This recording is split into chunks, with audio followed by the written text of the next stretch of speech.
Widow stumbles into the wrong office, begging for help, but the CEO inside freezes as he sees his entire future reflected in her eyes.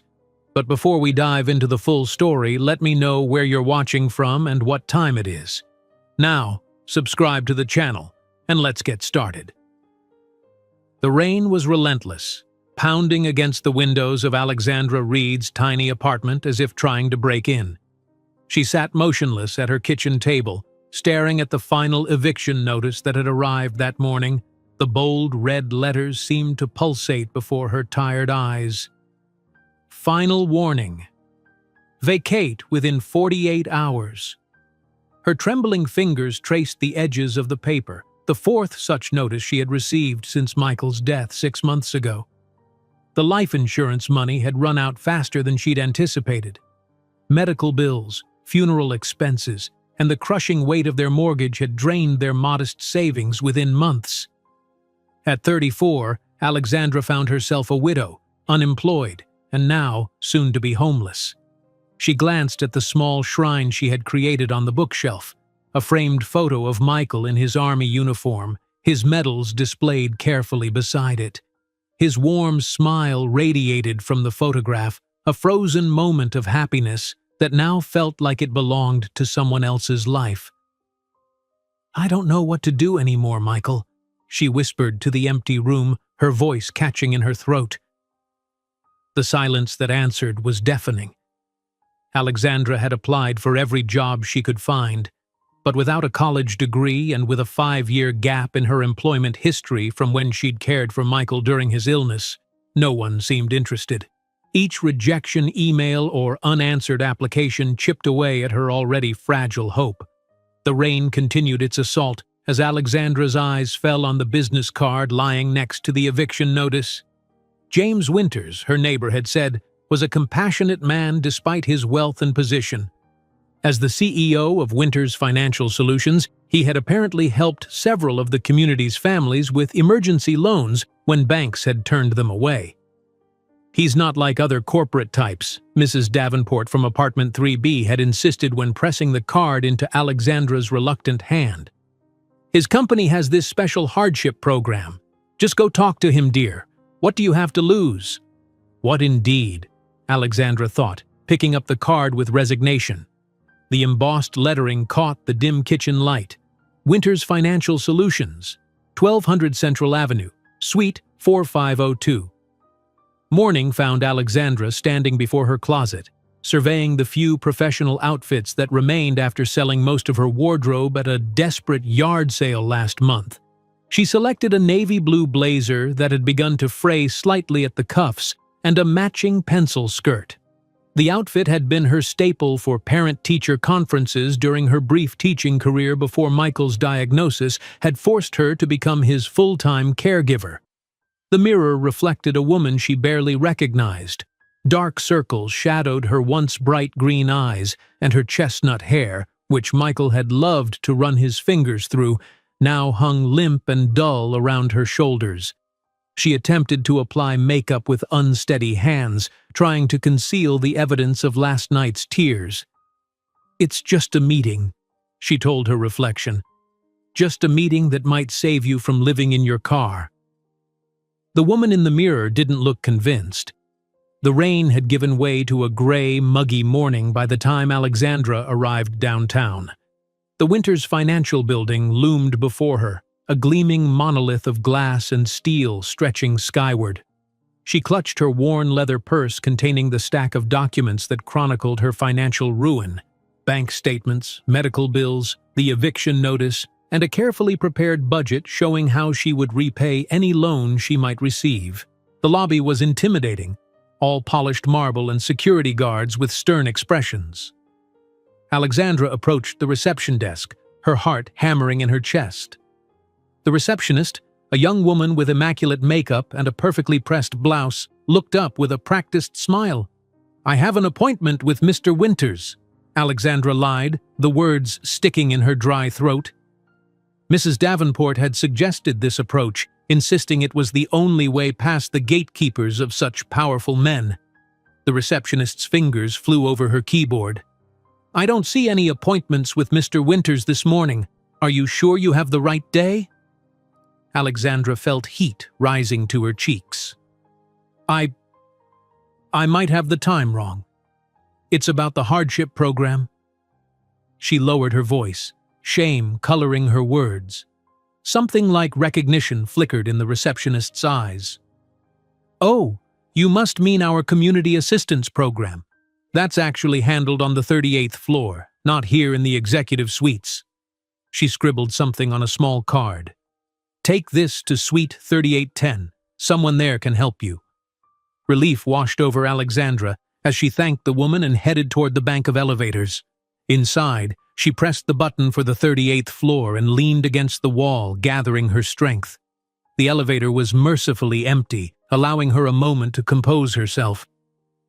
When the doors slid open, Alexandra stepped into a corridor that looked nothing like the opulent lobby. The walls were painted a utilitarian beige, the carpet worn in places from heavy foot traffic. She followed the signs until she reached Suite 3810, a frosted glass door labeled Community Outreach and Financial Assistance. But the door was locked, a small sign indicating the office opened at 10 a.m. Alexandra checked her watch. It was only 9:15. Her shoulders slumped. She couldn't afford to return home and come back. The bus fare had already strained her meager remaining funds. As she stood there, wondering what to do next, another elevator dinged down the hall, and a cleaning lady emerged pushing a cart of supplies. "Excuse me," Alexandra called out. "Do you know if there's somewhere I could wait for this office to open?" The woman shrugged sympathetically. "There's a small waiting area on the 45th floor. Sometimes they let people wait there if they're early for appointments." Hope renewed. Alexandra thanked her and returned to the elevators.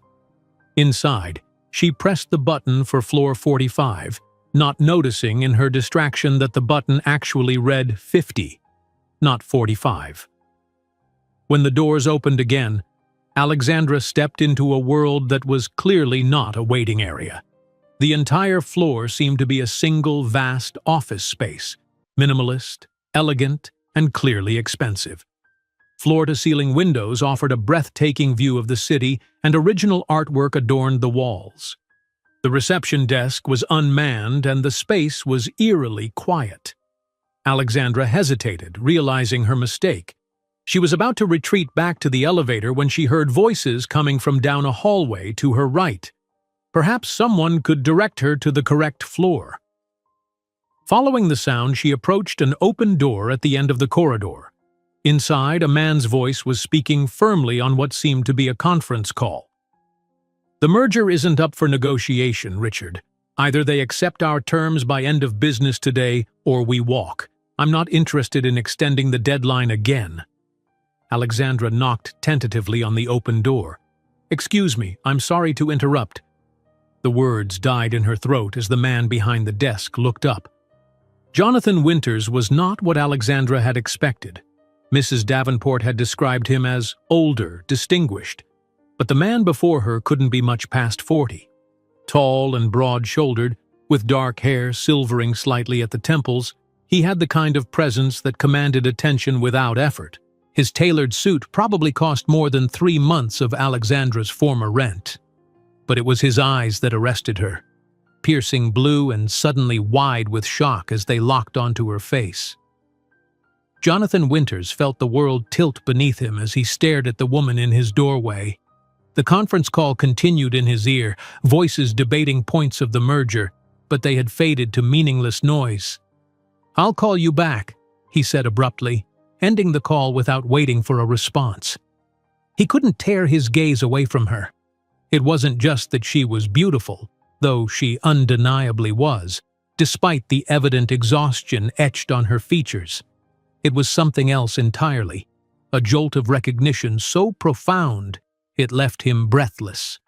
In her face, Jonathan saw echoes of the recurring dream that had haunted his sleep for months, a dream of a woman with sorrowful green eyes who held his future in her hands. The same woman whose face had appeared in the old fortune-teller's card reading when he'd foolishly allowed his sister to drag him to a psychic on his 40th birthday last year. "You will know her when you see her," the old woman had said, her rheumy eyes intense. "She will come to you in her darkest hour, and what you decide in that moment will determine the rest of your days." Jonathan had dismissed it as theatrical nonsense. Until now. "I'm sorry," Alexandra said, breaking the charged silence. "I'm in the wrong place. I was looking for the community assistance office." Jonathan found his voice, though it sounded strange to his own ears. "Who are you?"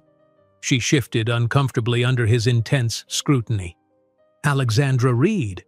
I was told your company has a hardship program, and I—" She swallowed, pride warring with desperation. "I need help." Alexandra Reed. Even her name seemed to resonate within him, like a bell he'd been waiting his entire life to hear. "Please, sit down," he said, gesturing to the chair across from his desk, struggling to maintain his professional demeanor despite the chaos in his mind. Alexandra hesitated, then moved to the chair, perching on its edge as if prepared to flee. Jonathan noticed the fraying cuffs of her blazer, the scuffed leather of her purse, the way her fingers twisted nervously in her lap. She was on the edge of something terrible. He could feel it as surely as he could feel his own heartbeat. "Tell me why you're here, Mrs. Reed," he said quietly, already knowing that whatever she said next would change everything. Alexandra took a deep breath, shame coloring her cheeks as she opened her purse and withdrew the stack of papers that documented her downfall. The eviction notice sat on top, its red lettering a vivid slash of failure. "My husband Michael died 6 months ago," she began, her voice barely above a whisper. "Lung cancer. He was a sergeant in the army, did 2 tours in Afghanistan. The VA covered some of his medical expenses, but not all. We had some savings, but—" She gestured helplessly at the papers. It wasn't enough. Jonathan listened intently, his expression unreadable. Inside, however, his mind raced. The details of her life matched fragments of his dreams with uncanny precision. The military husband, the medical debts, even the specific type of cancer. "I've been looking for work, but without recent experience," Alexandra continued, then stopped herself. "I'm sorry. You don't need to hear all this. The receptionist downstairs said there was a community assistance office that might help with emergency loans, but I went to the wrong floor." She began gathering her papers. "I should go find the right office." "Wait." Jonathan leaned forward, placing his hand on the desk between them. "I'm actually familiar with all our assistance programs. Perhaps I can help you directly." Alexandra hesitated, confusion evident in her eyes. Why would the CEO himself bother with her problems? "That's very kind, but I don't want to take up your time. I'm sure you have more important matters to attend to." She glanced at the expansive office, the wall of awards, the obvious symbols of a man whose time was extremely valuable. Jonathan shook his head. "Nothing more important at the moment." He gestured to her papers. "May I?" Reluctantly, Alexandra handed him the stack. As she did, their fingers brushed momentarily. The contact sent an electric jolt through Jonathan, like a key fitting into a lock he hadn't known existed.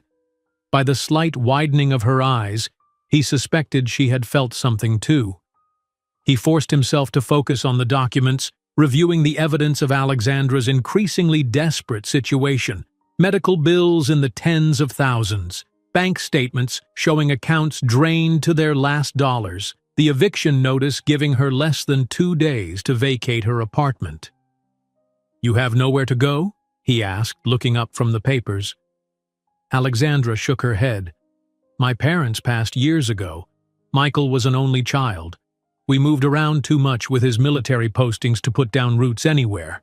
She straightened her shoulders, attempting dignity despite her circumstances. "I'll figure something out. Maybe a shelter temporarily until I can find work." The thought of this woman, the woman from his dreams, in a homeless shelter created a visceral reaction in Jonathan. It felt fundamentally wrong, like a cosmic error he was somehow meant to correct.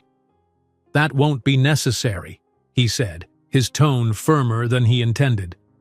He modulated his voice, conscious of how he might sound to her. "What I mean is, Winters Financial has resources specifically for situations like yours. Veterans' families are a priority for us."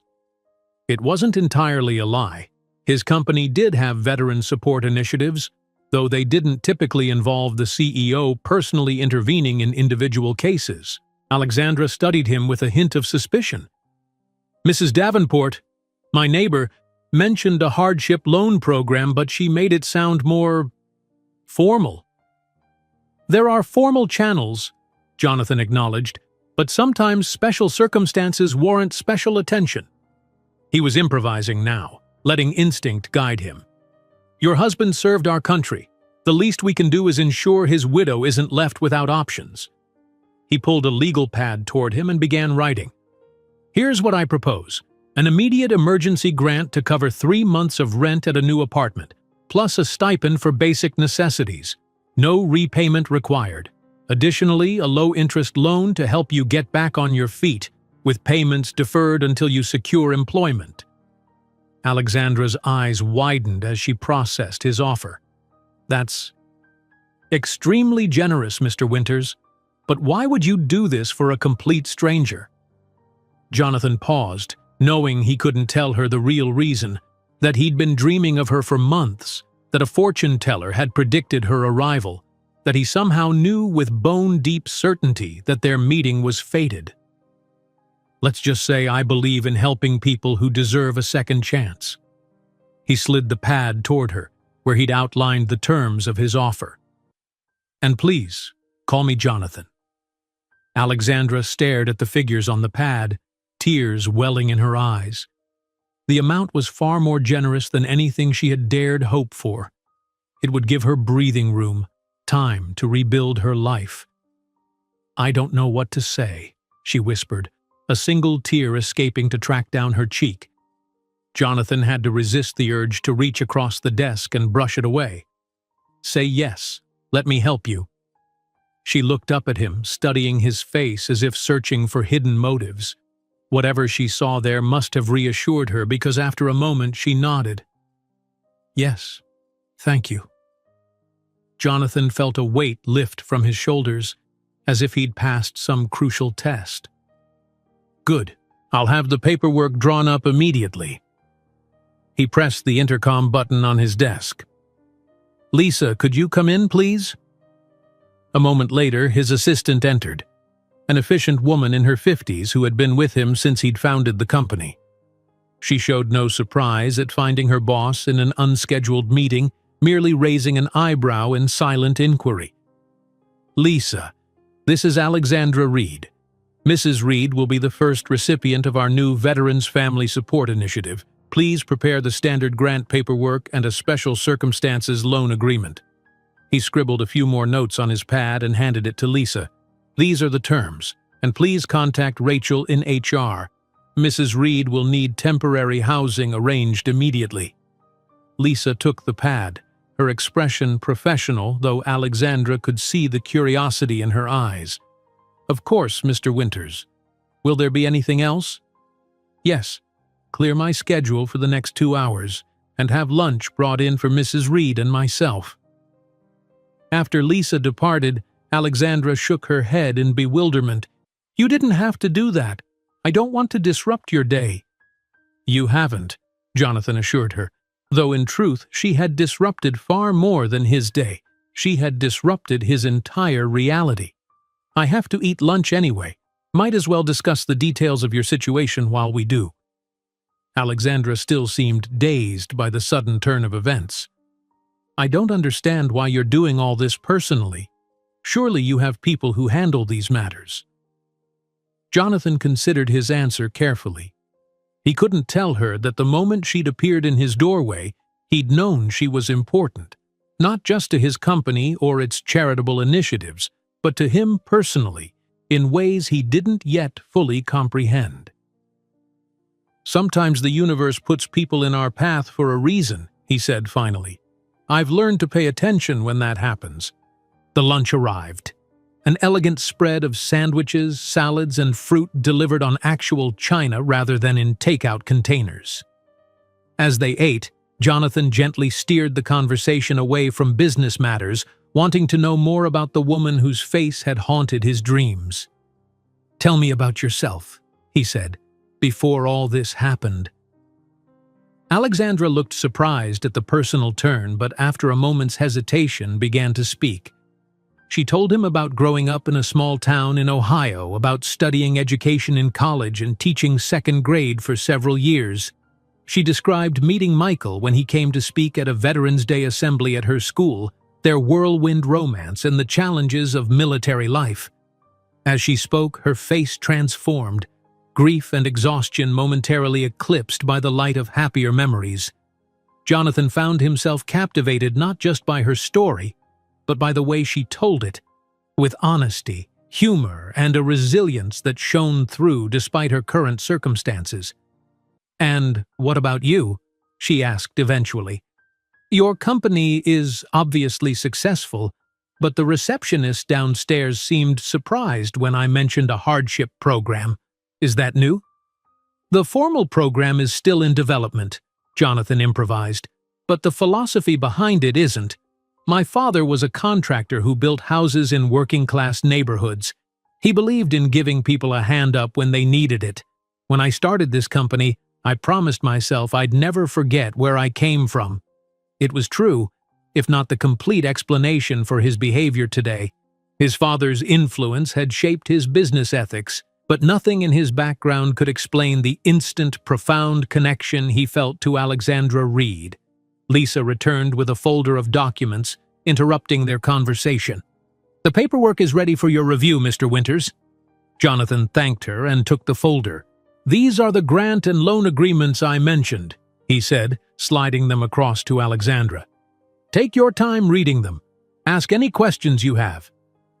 Alexandra paged through the documents carefully, her expression growing increasingly overwhelmed.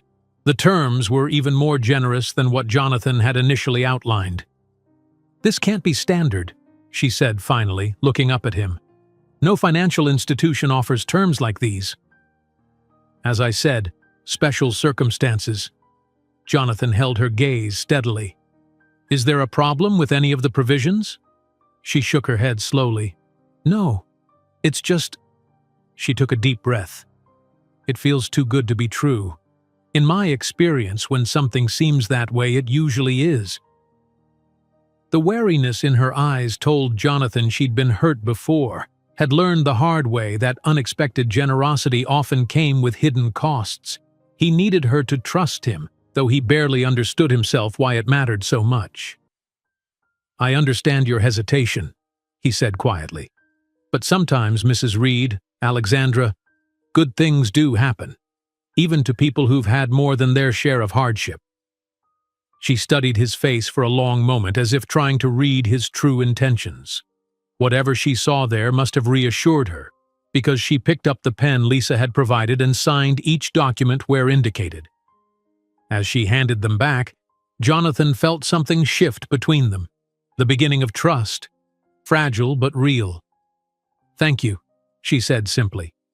"No," Jonathan replied, knowing somehow that this moment was significant beyond measure. "Thank you for accepting my help." 2 weeks later, Alexandra stood in the center of her new apartment, still unable to believe the sudden turn her life had taken. The space was modest but modern, located in a secure building not far from downtown. The rent was covered for 3 months, and the stipend Jonathan had arranged provided enough for basic necessities. After months of mounting desperation, the reprieve felt almost surreal. She ran her fingers along the granite countertop in the small kitchen, marveling at how quickly everything had been arranged. The day after meeting Jonathan, his staff had helped her move her meager belongings from her old apartment, arranged for the remainder of her lease to be paid off, and settled her here with efficiency that bordered on unsettling. Her phone chimed with a text message. She glanced down to see Jonathan's name on the screen. "Just checking in. Everything satisfactory with the apartment?" Alexandra hesitated before responding. Since their meeting, Jonathan had kept in touch with brief professional messages, ostensibly to ensure the arrangements were meeting her needs. Yet she couldn't shake the feeling that there was something more behind his continued interest. No CEO spent this much personal attention on a charity case. "Everything is fine," she typed back. "More than fine. Thank you again." 3 dots appeared immediately, indicating he was typing a response. "Excellent. I hope you don't mind, but I took the liberty of scheduling an interview for you tomorrow at 10 a.m. Nothing committed, just a conversation with a friend who runs an educational nonprofit. They need someone with teaching background." Alexandra stared at the message, conflicting emotions washing over her. On one hand, his help had been a lifeline, and the prospect of a job interview, the first promising lead in months, filled her with hope. On the other hand, she hadn't asked for this additional intervention, and the way he was orchestrating her life made her uneasy. "That's very thoughtful," she replied carefully, "but you've already done so much. I can find my own job opportunities." His response came quickly. "Of course you can. Consider this merely an introduction. Take it or leave it. Entirely your choice." Alexandra sighed, knowing she'd be foolish to refuse. "Thank you. I'll go." "Excellent. The address is being sent to your email. And Alexandra, this isn't charity. My friend's organization genuinely needs someone with your qualifications." She put the phone down, torn between gratitude and a nagging discomfort. Jonathan Winters was an enigma. During their lunch 2 weeks ago, he'd been surprisingly easy to talk to, genuinely interested in her life, thoughtful in his questions, never making her feel like an object of pity. Yet there was something in the intensity of his gaze when he thought she wasn't looking, something that suggested motives beyond simple philanthropy. The interview the next day went better than Alexandra could have hoped. The nonprofit, which developed educational programs for underprivileged children, was indeed looking for someone with classroom experience. The position would allow her to use her teaching background while offering more flexibility than a traditional school setting. By the end of the conversation, the director, a warm woman named Elaine who spoke of Jonathan as an old friend, had all but offered her the job. As Alexandra left the building, her phone rang. Jonathan's name flashed on the screen. "How did it go?" he asked when she answered, no preamble necessary. "It went well," she replied, stepping aside to let a group of pedestrians pass. "How did you know I'd be finished now?" A pause. "Just a guess. I know Elaine's schedule tends to open up around this time." Alexandra frowned slightly. Either he was tracking her movements or he was remarkably prescient. Neither possibility was entirely comfortable. "I think she's going to offer me the position," she said, deciding to let the matter drop. "It sounds perfect, actually. Thank you for the introduction. I thought it might be a good fit. Would you have time for coffee? I'm just around the corner at Westfield Plaza." Alexandra hesitated. Part of her wanted to establish boundaries, to make it clear that his help didn't entitle him to her time. But another part, a part that grew stronger when she remembered the curious connection she'd felt in his office, was intrigued by the opportunity to understand him better. "All right," she agreed. "I can meet you there in 10 minutes." She found him waiting at an outdoor table of a small cafe in the plaza, his tall figure striking even in casual attire, dark jeans and a light blue button-down that matched his eyes. As soon as he spotted her, he stood, a smile warming his features. "Alexandra," he greeted her, pulling out a chair. "Thank you for making time." "You make it sound as if my schedule is packed," she said with a small smile of her own as she sat.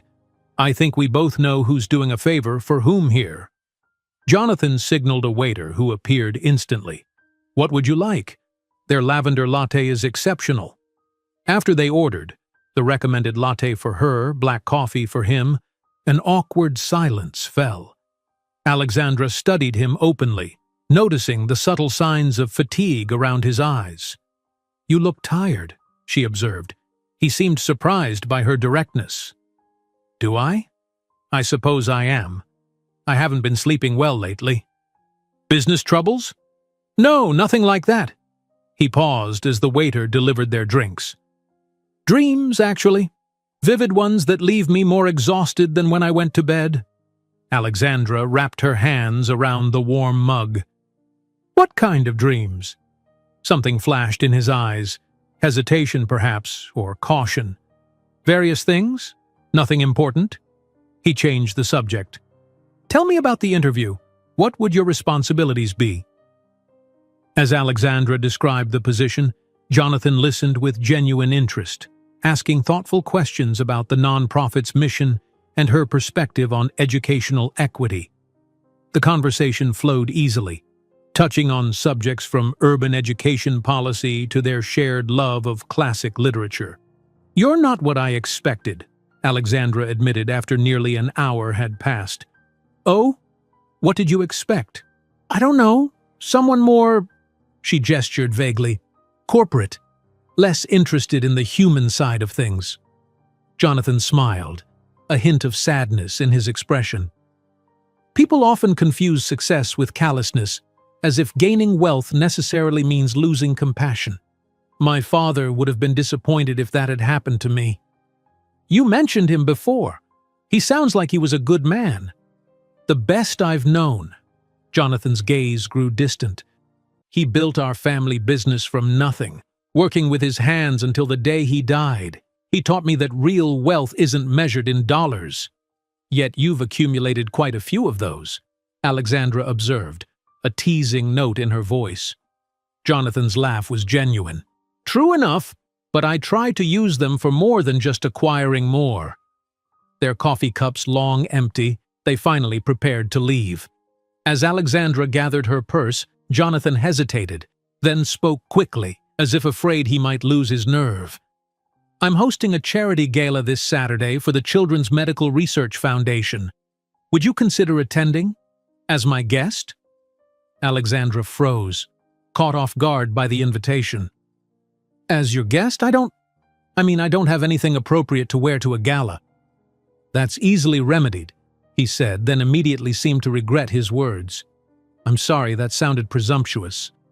What I meant was there's a stipend included with your grant specifically for professional attire. Using some of it for a gala dress would be perfectly appropriate. The event will be attended by many potential donors to educational causes. Networking opportunities for someone in your new position. The explanation was logical, but Alexandra sensed there was more to the invitation than professional networking. Still, she was intrigued despite herself. All right, she agreed cautiously. I'll come. The smile that lit his face seemed disproportionate to her simple acceptance. Wonderful. I'll send a car for you at 7. As they parted ways outside the cafe, Alexandra couldn't help wondering what she was getting herself into.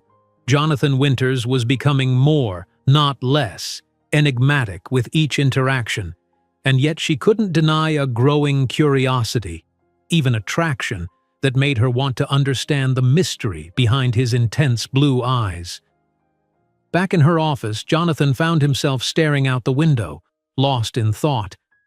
Alexandra Reed had occupied his mind constantly since their first meeting 2 weeks ago. The dreams had intensified, more vivid, more detailed, more urgent.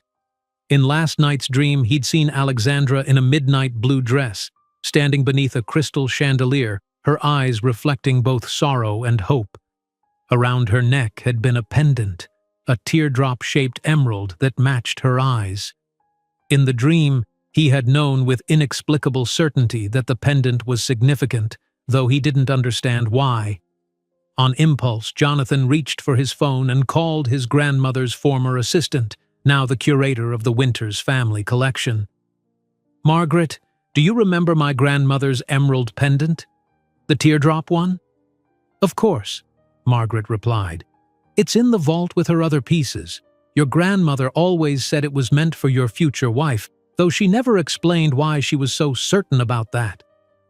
Jonathan felt a chill travel down his spine. His grandmother, like the fortune teller, had possessed an uncanny intuition about things others couldn't perceive. I'd like to see it, he said. Could you bring it to my office tomorrow? After ending the call, Jonathan turned back to the window, watching the city spread out below. He was a man accustomed to control of his company, his environment, his emotions.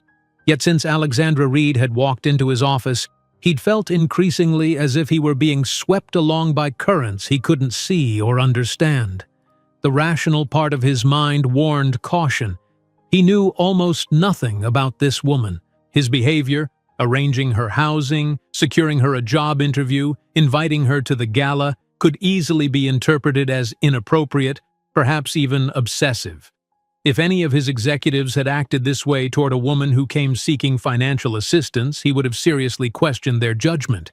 Yet beneath these logical concerns ran a deeper current of certainty. Alexandra Reed was meant to be in his life. The dreams, the fortune teller's prediction, the instant recognition he'd felt when their eyes met, all pointed to something beyond ordinary coincidence. Jonathan sighed, running a hand through his hair. He'd never been prone to fanciful thinking. Even as a child, he'd been the practical one, the problem solver, the realist. Yet here he was, making business decisions based on dreams and premonitions. "Sir?" His assistant's voice came through the intercom. "Your 4 o'clock is here." "Send them in," Jonathan replied, forcing his thoughts away from Alexandra Reed and back to the business at hand. Whatever this strange connection meant, he would have to decipher it later. For now, he had a company to run. But as his next appointment entered, Jonathan couldn't shake the image from his dream. Alexandra in midnight blue beneath crystal light, wearing his grandmother's emerald pendant, a future that felt both impossible and inevitable. Saturday evening arrived with unexpected nerves fluttering in Alexandra's stomach. She stood before the mirror in her bedroom, hardly recognizing the woman reflected back at her. The midnight blue dress she'd purchased after agonizing over whether it was an appropriate use of the stipend draped elegantly from her shoulders, its simple lines accentuating her slender frame. For the first time in months, she had taken care with her appearance. Her chestnut hair, freshly trimmed, fell in soft waves around her face. She'd applied makeup carefully, enhancing rather than masking her features. The result was startling.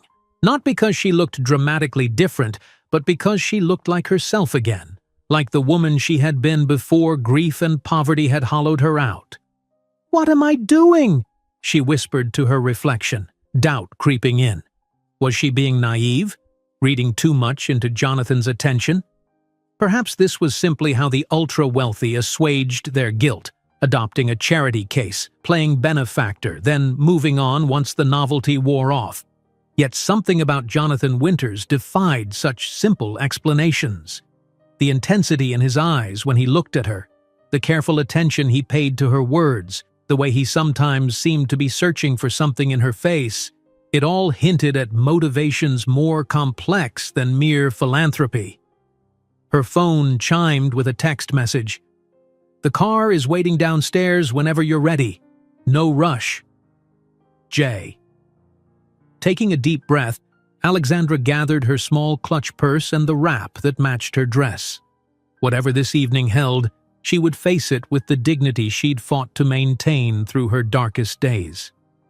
The car waiting outside was not the town car she'd expected, but a sleek silver Bentley with a uniformed driver who opened the door with a respectful nod. Inside, a small bouquet of white lilies rested on the seat, her favorite flowers, though she couldn't recall mentioning that to Jonathan. A card nestled among the blooms read simply, "Looking forward to seeing you tonight, Jay."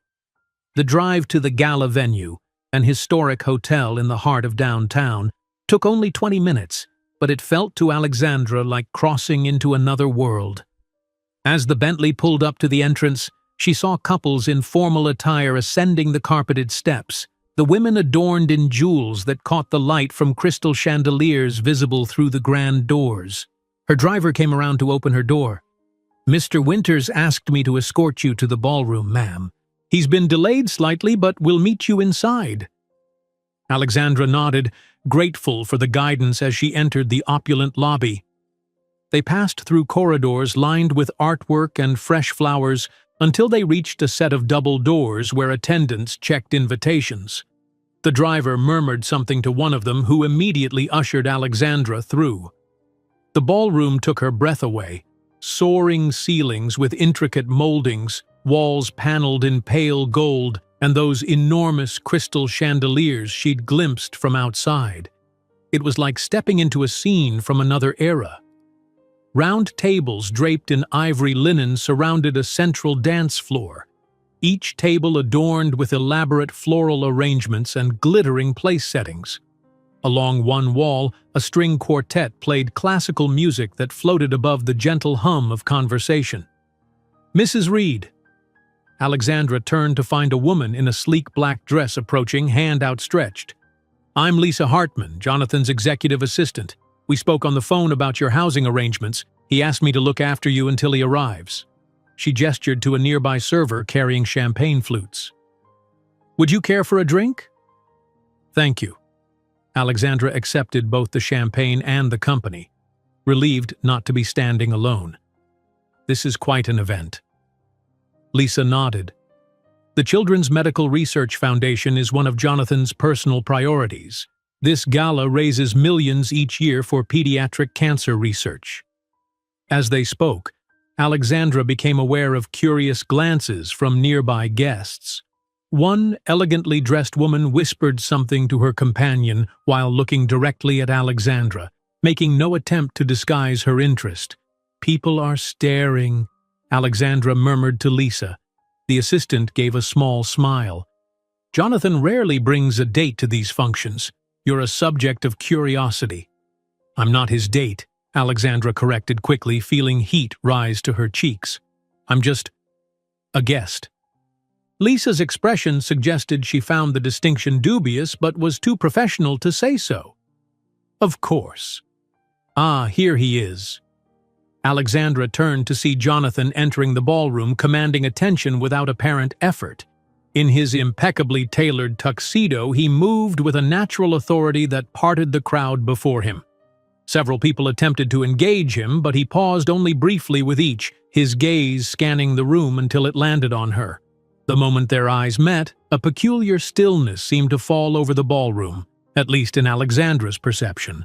The music faded, the conversations dimmed, and for a heartbeat, there was only Jonathan walking toward her, his expression softening from polite social mask to something more genuine. "Alexandra," he said when he reached her, taking her hand in his, "you look beautiful."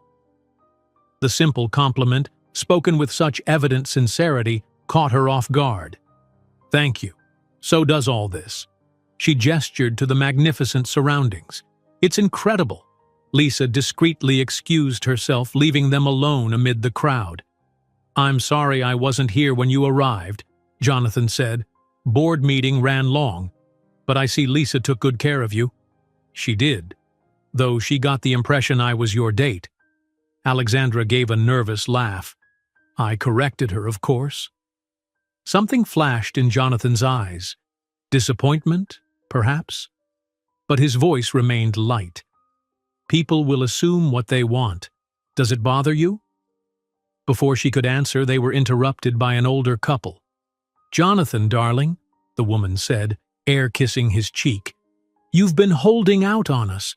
Aren't you going to introduce your lovely companion?" Jonathan placed his hand lightly on Alexandra's back, a gesture that felt both protective and possessive. "Margaret, Charles, this is Alexandra Reed. Alexandra, Margaret, and Charles Pemberton. Margaret runs the foundation we're supporting tonight." Margaret Pemberton studied Alexandra with undisguised curiosity. "How wonderful to meet you, dear. Jonathan has been positively mysterious about his personal life lately. Now I see why." Alexandra felt Jonathan tense beside her. "Alexandra and I met recently," he said, his tone giving nothing away. "She has a background in education.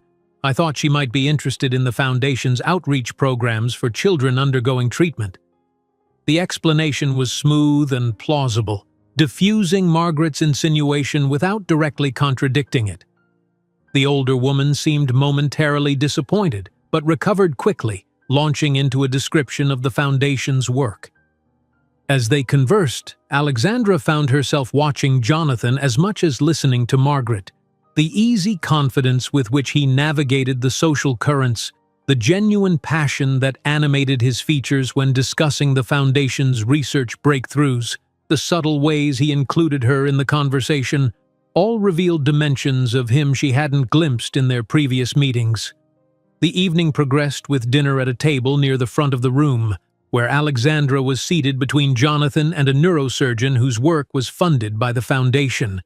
Throughout the meal, she was aware of Jonathan's attention, the way he ensured she was included in conversations, his hand occasionally touching hers as he reached for his water glass, the warmth in his eyes when she spoke. After the formal program ended and the dance floor opened, Jonathan turned to her. "Would you care to dance?" Alexandra hesitated. Dancing seemed to cross some invisible line, moving their interaction from something that could be explained as professional or philanthropic into territory that was undeniably personal.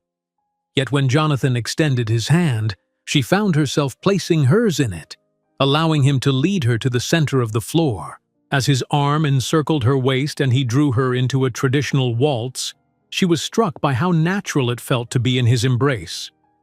"You dance well," she observed, surprised by his easy grace. "My mother insisted on lessons, said no son of hers would stumble around a dance floor embarrassing himself or his partner." A shadow crossed his face briefly. "She died when I was 16. Cancer, like your husband." "I'm sorry," Alexandra said softly, understanding now another dimension of his interest in the Foundation. "Is that why you support this research?" Jonathan nodded. "That and other reasons." He seemed about to say more but stopped himself. Instead, he guided her through a turn, their bodies moving in perfect harmony to the music. As they danced, Alexandra became increasingly aware of the speculative glances directed their way. "Everyone is watching us," she murmured. "Let them," Jonathan replied, his voice low and intimate. "I'm not concerned with what they think. Maybe you should be. I'm not exactly the kind of woman people expect to see with someone like you." His hand tightened slightly on her waist. "And what kind of woman is that?" Alexandra met his gaze directly. "You know what I mean. I'm a widow who was on the verge of homelessness 2 weeks ago. You're one of the wealthiest men in the city. People will talk. People always talk. The question is whether we should care." Jonathan's blue eyes held hers steadily. "I don't. Do you?" The music ended before she could respond, the moment broken by polite applause. Jonathan reluctantly released her but kept her hand in his as they walked from the dance floor. "There's something I'd like to show you," he said. "If you'll indulge me for a few minutes." Curiosity piqued, Alexandra followed him through a side door and up a flight of stairs. They emerged onto a rooftop garden, a secluded oasis above the city lights. Potted trees, strung with tiny white lights, created pools of gentle illumination among comfortable seating areas. The night air was cool but not cold, carrying the scent of jasmine from flowering vines along the perimeter. "This is beautiful," Alexandra breathed, taking in the unexpected sanctuary. "It's my favorite part of this venue. I helped fund the restoration of this space." Jonathan led her to a small seating area partially screened by ornamental grasses. The hotel was nearly demolished 10 years ago, but a preservation group saved it. "I thought you might appreciate a moment of quiet." They sat side by side on a cushioned bench, the city spreading out before them in a tapestry of lights. "Alexandra," Jonathan began, his voice different now, less assured, almost vulnerable.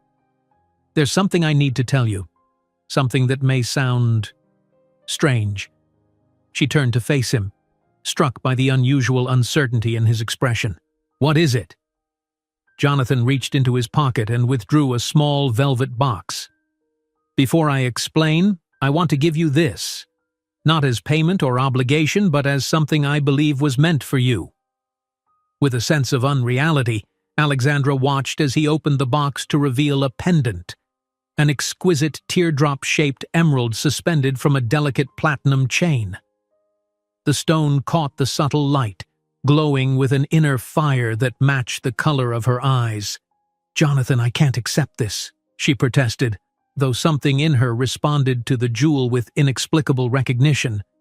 "It's far too valuable." "It belonged to my grandmother," he said quietly. "She left instructions that it should go to the woman I would marry. I've never shown it to anyone before. But when I saw you— Alexandra, this will sound impossible, but I've been dreaming about you for months, before we ever met." Alexandra stared at Jonathan, the emerald pendant momentarily forgotten as his words registered. "You've been dreaming about me? Before we met?" She shifted away slightly, instinctive wariness overtaking the warm connection she'd been feeling. "What does that mean exactly?" Jonathan ran a hand through his hair, clearly struggling to explain something he himself didn't fully understand. "I know how it sounds. If someone had told me this story 6 months ago, I'd have suggested they seek professional help." He closed the velvet box, sensing her discomfort. "But it's the truth. For the past 3 months, I've had recurring dreams about a woman I'd never met. A woman with green eyes who was grieving, in trouble, needing help." "That could describe thousands of women," Alexandra pointed out, her rational mind scrambling for explanations. "Maybe you saw me somewhere, on the street, in a restaurant, and your subconscious incorporated my face." He shook his head. "It wasn't just your face. In the dreams, I knew details about your life. Your husband's military service, his cancer, even the eviction. I dreamed about the exact notice you showed me in my office with its red lettering." A chill ran down Alexandra's spine. "That's not possible." "I agree, yet it happened." Jonathan's eyes held hers, earnest and troubled. "The first time was 3 months ago. I dreamed I was standing in a room I didn't recognize, and a woman, you, was sitting at a kitchen table crying over papers spread before her. Military medals were visible on a shelf nearby. When I woke up, the dream stayed with me, more vivid than any I'd had before." Alexandra remembered sitting at her kitchen table the night she'd received the first eviction warning, surrounded by bills and Michael's medals displayed on the bookshelf. It had been exactly 3 months ago. "Then the dreams became more frequent," Jonathan continued. "I saw you packing belongings, selling things at what looked like a yard sale. I saw you in the rain, staring up at my building. Each time I felt this urgency, like I needed to find you, to help you." He gave a self-deprecating smile. "I told myself they were just dreams, of course, that I was overworked, my subconscious creating elaborate metaphors." "But then I walked into your office," Alexandra whispered. "Yes, and I knew you immediately. Not just your face, but that sense of recognition, like—" He hesitated, searching for words. "Like we'd met before," she finished for him. Because she'd felt it too. That jolt when their eyes first met, the inexplicable familiarity. "Exactly." Relief washed over Jonathan's features at her understanding. "I know this sounds impossible. Believe me, I've considered every rational explanation. But when you appeared in my doorway—" He shook his head, still marveling at the memory. It was as if something clicked into place, something that had been waiting to happen. Alexandra's mind raced, trying to process his revelation. Part of her wanted to dismiss it as a bizarre coincidence, perhaps even a fabrication. Yet that wouldn't explain the connection she herself had felt, or the strange sense of familiarity that had drawn her to trust him despite her usual caution. "There's more," Jonathan said quietly. "On my 40th birthday last year, my sister dragged me to a fortune teller as a joke. I went along with it to humor her, expecting the usual vague predictions. But this woman—" He paused, remembering. "She was different.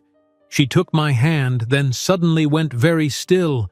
She told me I would meet a woman with eyes the color of spring leaves who would come to me at her darkest hour. She said this woman would change my life, that our meeting was written in the stars." "And you believed her?" Alexandra asked, unable to keep the skepticism from her voice. Not at the time. I laughed it off, told my sister she'd wasted her money. Jonathan's gaze drifted to the city lights below. Then the dream started. And when you walked into my office, he turned back to her, his expression vulnerable in a way that touched her deeply. I don't have explanations for any of this, Alexandra. I only know what I've experienced.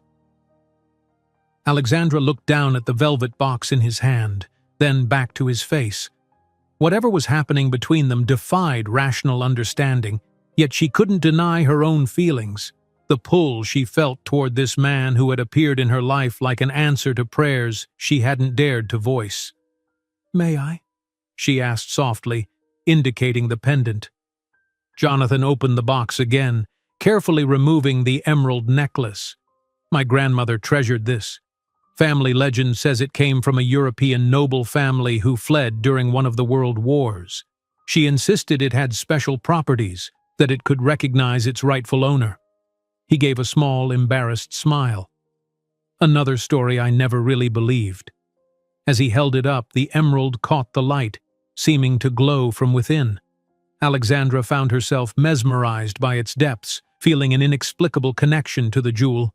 Turning, she lifted her hair, silently inviting him to place it around her neck.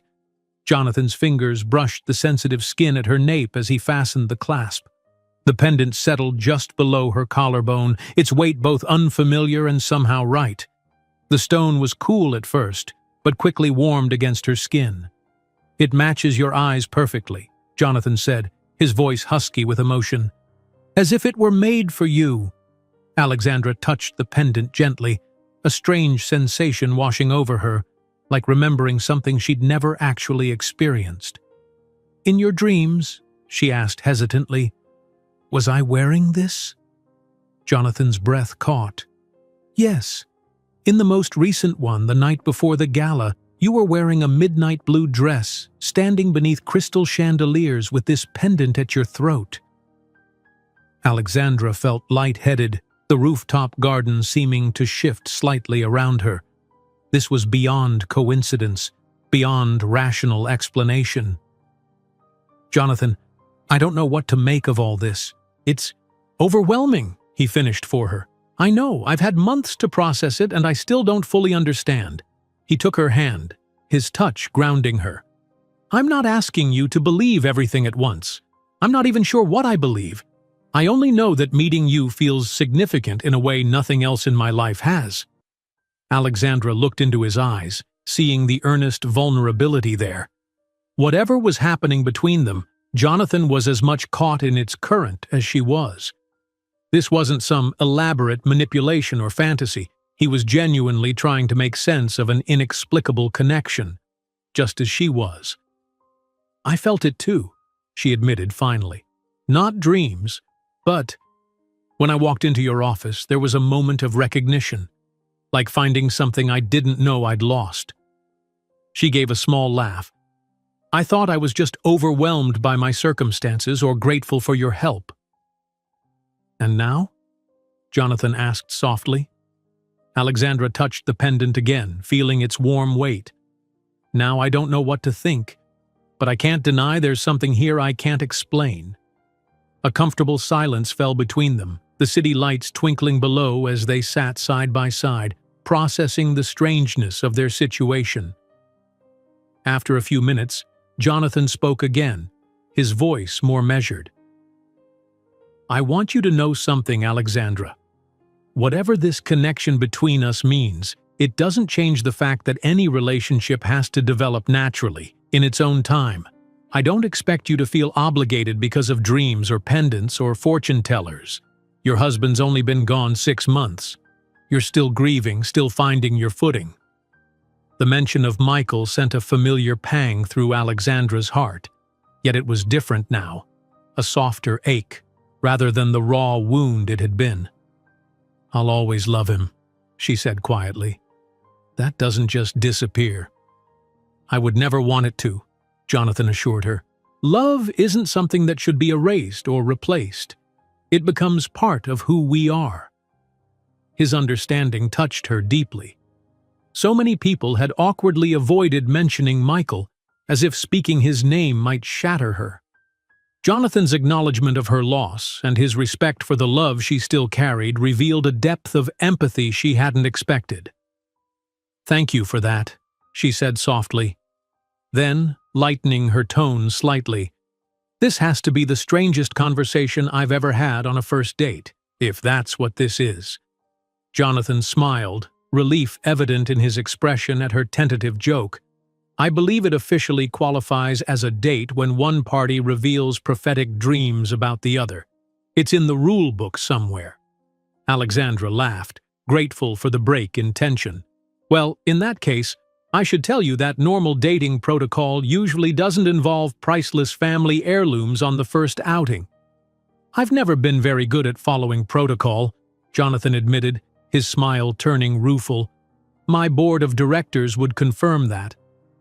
Their conversation shifted to lighter topics. Jonathan's unconventional business approaches, Alexandra's funniest memories from teaching second grade. The strangeness of their earlier discussion didn't disappear, but it settled into the background, becoming part of the fabric of their emerging relationship rather than its defining feature. Later, as they prepared to return to the gala, Alexandra paused. "I should give this back to you," she said, her fingers touching the emerald pendant. "It's too valuable to—" "Please keep it," Jonathan interrupted gently, "not as any kind of obligation or commitment, just as something that was meant to find its way to you through whatever strange paths the universe chose." He hesitated, then added, "If you're uncomfortable wearing it, I understand. But I believe it belongs with you now." Alexandra studied his face, seeing only sincerity there. After a moment, she nodded. "All right, thank you." As they rejoined the gala, the pendant warm against her skin, Alexandra was acutely aware of the curious glances directed their way. They had been absent long enough for speculation to flourish, but for once she found herself unconcerned with others' opinions. Something profound had shifted between her and Jonathan tonight, something that transcended conventional relationships or social expectations. Whatever mysterious connection had brought them together, Alexandra knew with growing certainty that her life had irreversibly changed the moment she'd walked into the wrong office. Whether guided by fate, coincidence, or something beyond understanding, she and Jonathan Winters were now traveling a path neither could have anticipated. And despite the strangeness of it all, despite the lingering grief for Michael and the caution born of recent hardship, Alexandra felt something she hadn't experienced in a very long time. Hope. As the evening drew to a close and Jonathan escorted her to the waiting Bentley, that hope glowed like the emerald at her throat, a promise of possibility in a life that had seemed devoid of it just weeks ago. Whatever came next, Alexandra knew she wouldn't face it alone. And for tonight, that was enough. Monday morning found Alexandra at her new desk at the Educational Futures Foundation, arranging the few personal items she'd brought to personalize the space. A framed photo of Michael in his uniform, a small potted succulent, and a ceramic mug from her former students were humble markers of her identity in this unfamiliar environment. She was grateful for the job, yet couldn't escape the unsettling awareness that it had materialized through Jonathan's intervention, another thread in the increasingly complex web connecting them. "That's a stunning pendant," observed Elaine, the director who had hired her, pausing by Alexandra's desk. "Emerald, isn't it?" Alexandra's hand instinctively rose to touch the jewel at her throat. She'd hardly taken it off since the gala, finding herself reluctant to part with it even while sleeping. "Yes, it's a family piece." The lie came easily, though it didn't feel entirely untrue. Something about the pendant felt deeply personal, as if it had always been meant for her. "It suits you perfectly." Elaine smiled warmly. "How are you settling in? First days can be overwhelming." "Everyone's been very welcoming," Alexandra replied, grateful for the change of subject. "I'm excited to review the curriculum development materials you sent over." After Elaine moved on, Alexandra opened her computer, attempting to focus on her orientation documents. But her mind kept drifting back to Saturday night, to Jonathan's revelation on the rooftop garden, to the strange connection neither of them could explain. The gala had ended with Jonathan escorting her home, their conversation in the car touching on lighter topics after the intensity of their earlier exchange. At her apartment door, he'd hesitated, clearly wanting to kiss her but holding back out of respect for her still fresh grief and the whirlwind nature of their relationship. Instead, he'd taken her hand, his thumb tracing gentle circles on her palm. "I've waited months to find you," he'd said softly. "I can wait as long as you need to find your footing in whatever this is between us." The memory of his restraint, of the tenderness in his eyes, warmed her now as she absently touched the emerald pendant. Whatever strange forces had brought them together, Jonathan himself was proving to be a man of unusual perception and consideration. Her phone chimed with a text message. "Hope your first day is going well. Would you be free for dinner Wednesday? Jay." Alexandra smiled, typing back, "So far so good. Wednesday works." His response came immediately. "Excellent.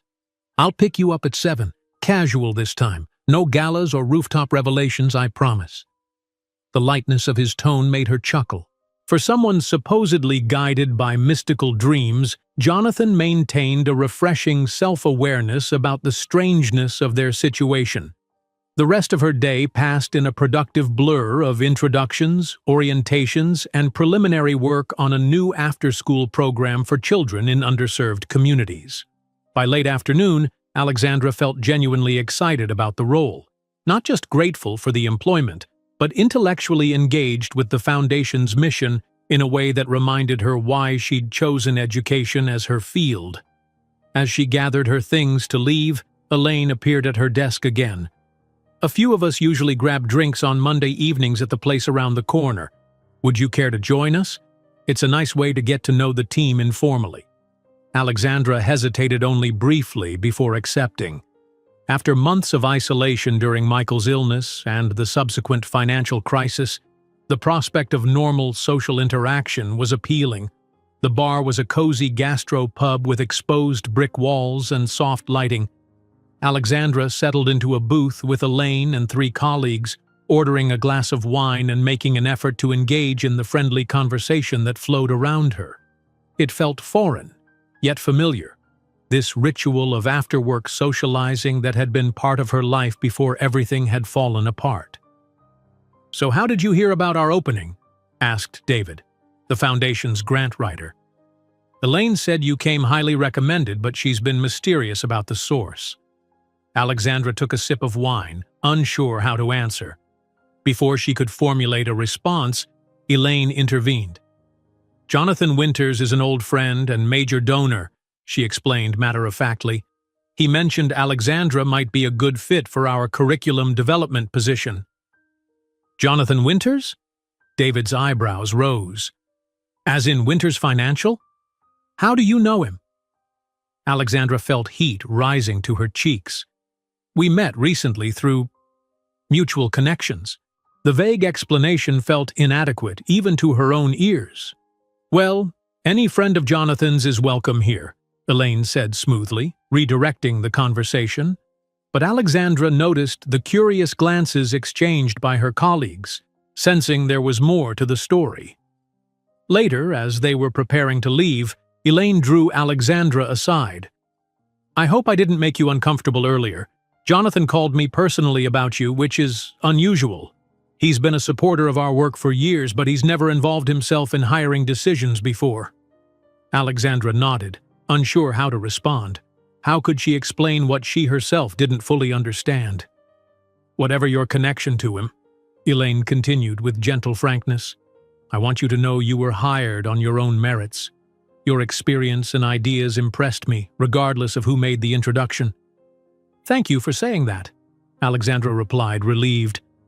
"I was worried that people might think otherwise."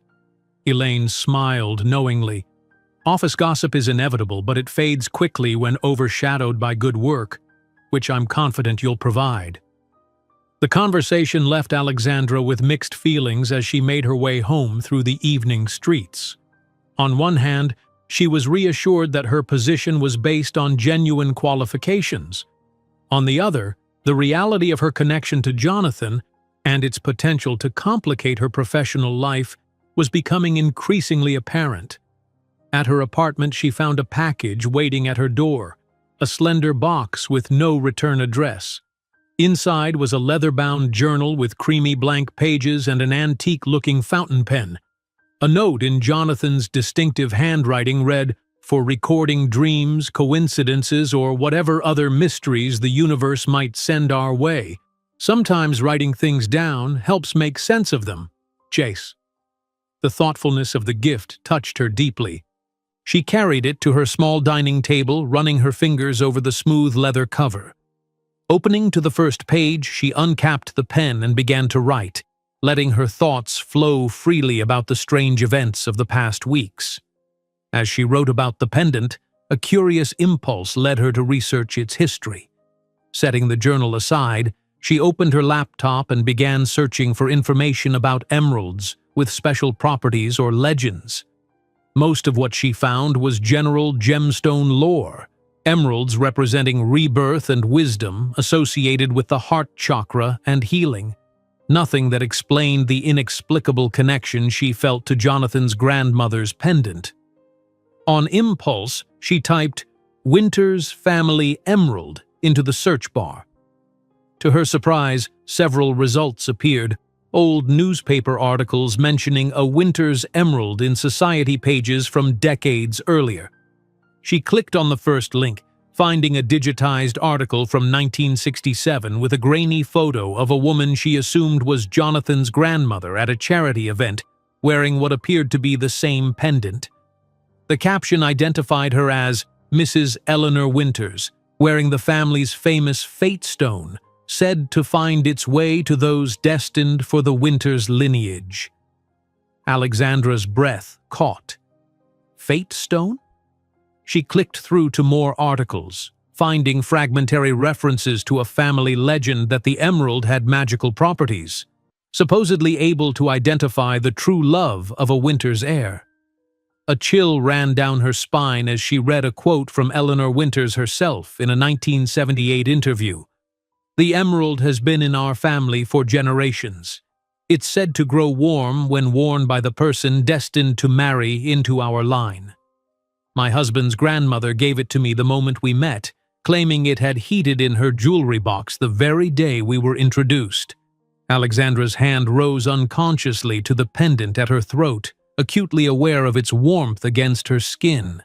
Had it always been this warm, or was she imagining it now, influenced by what she'd read? She closed the laptop, unsettled by the implications. If the legend were true, which she wasn't prepared to accept, then the pendant's apparent acceptance of her suggested a predetermined future with Jonathan, one that extended far beyond their current, tentative connection. The thought was both thrilling and terrifying. She had barely begun to imagine a life after Michael, let alone one potentially tied to a man she'd known for mere weeks, however intense their connection. Her phone rang, startling her from her thoughts. An unfamiliar number displayed on the screen. "Hello?" she answered cautiously. "Is this Alexandra Reed?" A woman's voice, crisp and professional. "Yes, this is she. My name is Victoria Chambers. I'm an investigative reporter with the City Chronicle." The woman's tone was brisk, almost challenging. "I understand you've recently become acquainted with Jonathan Winters." Alexandra felt a knot form in her stomach. "Who told you that?" "I have my sources." A pause. "Mrs. Reed, I'm working on a story about Mr. Winters' business practices and personal relationships. I'd like to meet with you to discuss your perspective." "I don't see how any of that would be relevant to a news story," Alexandra replied, her voice cooling. "Perhaps you're unaware of Mr. Winters' history with vulnerable women," Victoria Chambers continued, undeterred. "You wouldn't be the first widow or financially distressed woman he's shown particular interest in." The insinuation hit Alexandra like a physical blow. I think you have the wrong impression. Do I? The reporter's voice sharpened. A newly widowed woman on the verge of eviction suddenly receives housing, employment, and is seen wearing what appears to be a valuable emerald at a high-profile charity event, all within weeks of meeting one of the city's wealthiest bachelors? You must admit it raises questions. Alexandra's mind raced. How did this woman know so much about her situation? Who had been watching them at the gala? I have nothing to say to you, she managed, her voice steadier than she felt. Before you hang up, Victoria said quickly, you might want to ask yourself what you really know about Jonathan Winters. His charitable interventions have a pattern, and they don't always end well for the women involved. I'd be happy to share my research with you. Goodbye, Ms. Chambers. Alexandra ended the call, her hand trembling slightly as she set down the phone. The warm certainty she'd been feeling about Jonathan, the sense that their connection, however inexplicable, was genuine, now battled with seeds of doubt planted by the reporter's allegations. Was there a pattern? Had there been other women before her, approached in similar circumstances? The emerald pendant suddenly felt heavy around her neck, its significance clouded by questions she hadn't thought to ask. Dreams and mystical connections aside, how much did she really know about Jonathan Winters? The following day passed in a blur of contradictory emotions for Alexandra. She threw herself into her work at the foundation, grateful for the distraction from the troubling thoughts that had plagued her sleep. Multiple times, she caught herself reaching for the emerald pendant, only to stop, her fingers hovering uncertainly before withdrawing. For the first time since receiving it, she'd removed the necklace, leaving it in its velvet box on her dresser that morning. Its absence felt strangely significant, like severing a connection she'd grown accustomed to. Yet after Victoria Chambers' call, wearing it seemed like accepting something she no longer felt certain about. During her lunch break, Alexandra resisted the urge to research Jonathan online. Whatever information existed about him in public records or news archives would be filtered through media narratives, unlikely to reveal the truth she sought. Instead, she found herself calling Mrs. Davenport, her former neighbor, who had first suggested she approach Winters Financial. "Alexandra, dear, how lovely to hear from you," the older woman exclaimed. "How are you settling into your new place?" After a few minutes of pleasantries, Alexandra broached the subject carefully. "Mrs. Davenport, I wanted to ask you something. When you gave me Jonathan Winters' business card, you mentioned he'd helped other families in difficult situations." "Oh yes, several in our neighborhood alone. The Garcias when their bakery was about to be foreclosed, the Williams boy for his college tuition when his father fell ill." Mrs. Davenport's voice was warm with approval. "Mr. Winters has been a quiet blessing to many around here. And were they all—" Alexandra hesitated, unsure how to phrase her concern. "Were any of them women in situations similar to mine?" "You mean widows or single mothers? I suppose some were. The Hendersons across the street. Maureen got help with her mortgage after her husband passed last year. The Winters Foundation covered her son's medical expenses too." "Why do you ask, dear?" Alexandra chose her words carefully.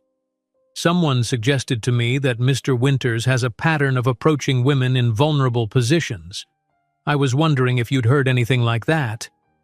Mrs. Davenport's snort of derision came clearly through the phone. "Nonsense. That young man has helped plenty of families, men and women alike. He does it quietly without seeking recognition." She paused. "Has he been improper with you, Alexandra?" "No, nothing like that," Alexandra quickly assured her. "He's been perfectly respectful. I just wondered about his motivations. Well, I can't speak to what's in anyone's heart, but I've never heard a whisper of scandal attached to his charity work, quite the opposite." Mrs. Davenport's voice softened. "His mother died young, you know. Cancer. I always thought that might be why he seems particularly compassionate toward families facing medical hardships or loss." After ending the call, Alexandra felt marginally reassured. Mrs. Davenport's testimony suggested Jonathan's philanthropy extended well beyond vulnerable women, contradicting Victoria Chambers' insinuations. Yet questions lingered about the emerald, about the dreams, about the true nature of the connection she felt with a man who remained, in many ways, a mystery to her. Wednesday evening arrived with Alexandra still undecided about how to approach her dinner with Jonathan. Part of her wanted to cancel, to step back and reassess. But another part, perhaps the wiser part, knew that direct conversation was the only path to clarity. She dressed simply in jeans and a soft green sweater, leaving her hair loose around her shoulders. As she prepared to leave, her gaze fell on the velvet box containing the emerald pendant. After a moment's hesitation, she opened it, running a finger lightly over the jewel's smooth surface. Then, decision made, she fastened it around her neck once more. If they were to have an honest conversation, she would need the courage to confront all aspects of their strange connection. The moment the pendant settled against her skin, she felt that now familiar warmth, a sensation too consistent to be merely psychological. Whether magic, psychosomatic response, or some property of the stone itself, the emerald seemed to recognize her in a way that defied rational explanation. Jonathan arrived precisely at 7, dressed similarly casually in dark jeans and a charcoal sweater that emphasized the breadth of his shoulders. His face lit up when he saw her, though a shadow of concern crossed his features as he noticed her reserved expression. "Everything all right?" he asked as they settled into his car, not the ostentatious Bentley from the gala night, but a sleeker, more subtle Audi. "I'm not sure," Alexandra replied honestly. "I've had some confusing information come my way." Jonathan glanced at her, his expression calm but attentive. "About? About you, actually." She turned slightly in her seat to face him. "A reporter called me. Victoria Chambers from the City Chronicle. She said she's investigating you." His hands tightened almost imperceptibly on the steering wheel, but his voice remained even. "Victoria has been trying to build a case against me for years. She believes all wealthy people are inherently corrupt. She specifically mentioned your history with vulnerable women," Alexandra pressed, watching his reaction carefully. "She implied I'm part of a pattern." Jonathan was silent for a moment, navigating a turn before responding. "I've provided financial assistance to many people over the years, including single mothers, widows, and others facing hardship. Victoria has tried to frame that as predatory behavior." He glanced at her. "Is that what you're concerned about? That my help comes with ulterior motives?" "I don't know what I'm concerned about exactly," Alexandra admitted. "Everything has happened so quickly between us. The dreams, the pendant, your intervention in my life. Sometimes I feel like I'm caught in a current I don't fully understand." Jonathan nodded, his expression thoughtful. "I understand that feeling." He signaled a turn into a quiet residential neighborhood. "I thought we might have dinner somewhere more private to talk. My sister's restaurant. She's held a table for us in the back garden. Is that all right?" Alexandra nodded, relieved at the prospect of a more secluded setting for the conversation she knew they needed to have. Jonathan's sister's restaurant turned out to be a charming converted Victorian house with a garden patio enclosed by ivy-covered trellises. They were led to a secluded table beneath a canopy of string lights, far enough from other diners to ensure privacy. After they'd ordered, Jonathan folded his hands on the table, his blue eyes meeting hers directly. "Ask me anything, Alexandra. Whatever you want to know. About my dreams. About the women Victoria mentioned. About my business. I want you to have the truth." Alexandra studied him for a moment, sensing his sincerity. "Tell me about the other women you've helped. How many have there been?" "Through official foundation channels, hundreds. Families and individuals of all kinds. Personally, perhaps 20 over the years." He paused. 3 were situations somewhat similar to yours. Women who had lost partners and were facing financial difficulties. But my involvement was primarily financial, facilitating loans or grants, sometimes job connections. "And were you romantically involved with any of them? The question hung between them, weighted with implication. Jonathan held her gaze steadily. One, he admitted. Sophia Reeves, a widow with 2 children. This was 5 years ago. The foundation helped her start a small business after her husband's death. We dated for several months. What happened? It ended amicably. She met someone else, a widower who better understood her grief, her children's needs. We're still friendly. She serves on one of our community advisory boards. He leaned forward slightly. Alexandra, I've never made financial assistance conditional on personal involvement. That would be reprehensible. She nodded slowly, believing him despite her lingering uncertainty. And the dreams?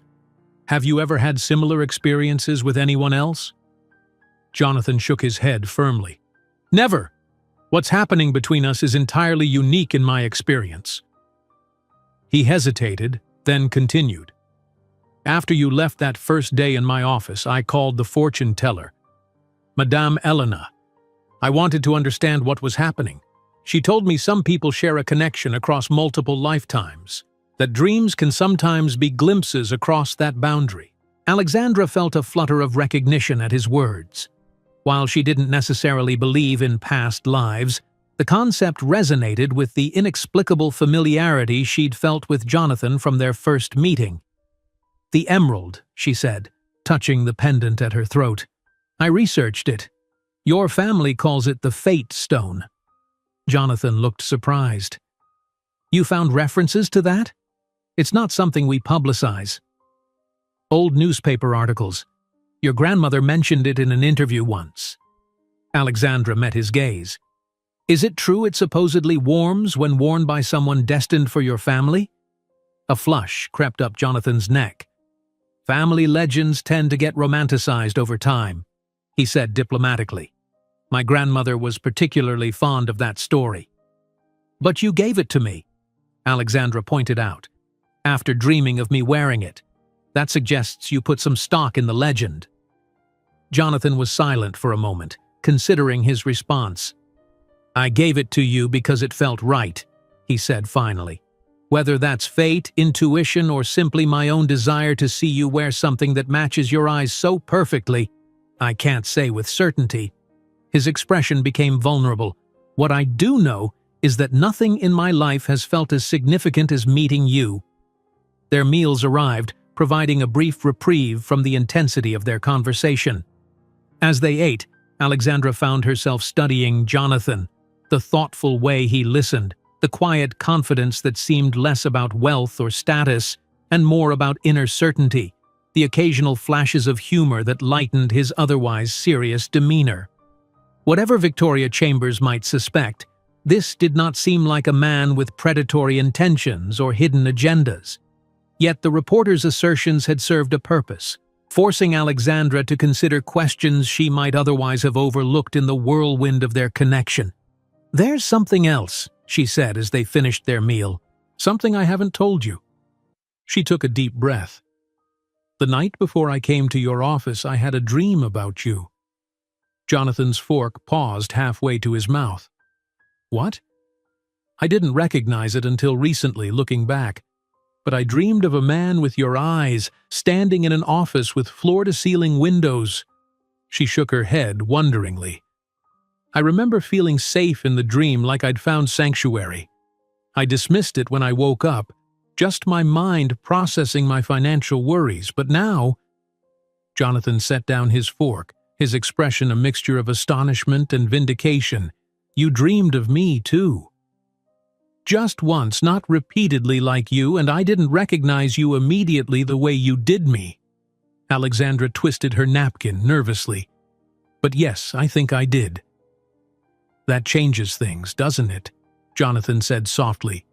This isn't just my experience anymore.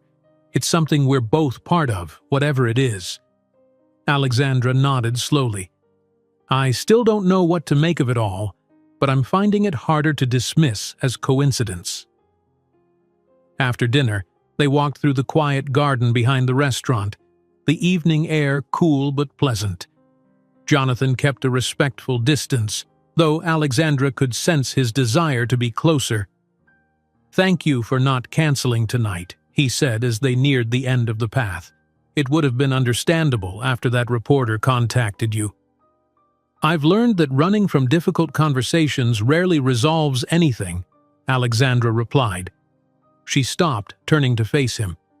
"Jonathan, I can't pretend I fully understand what's happening between us, but I'm not afraid of it anymore.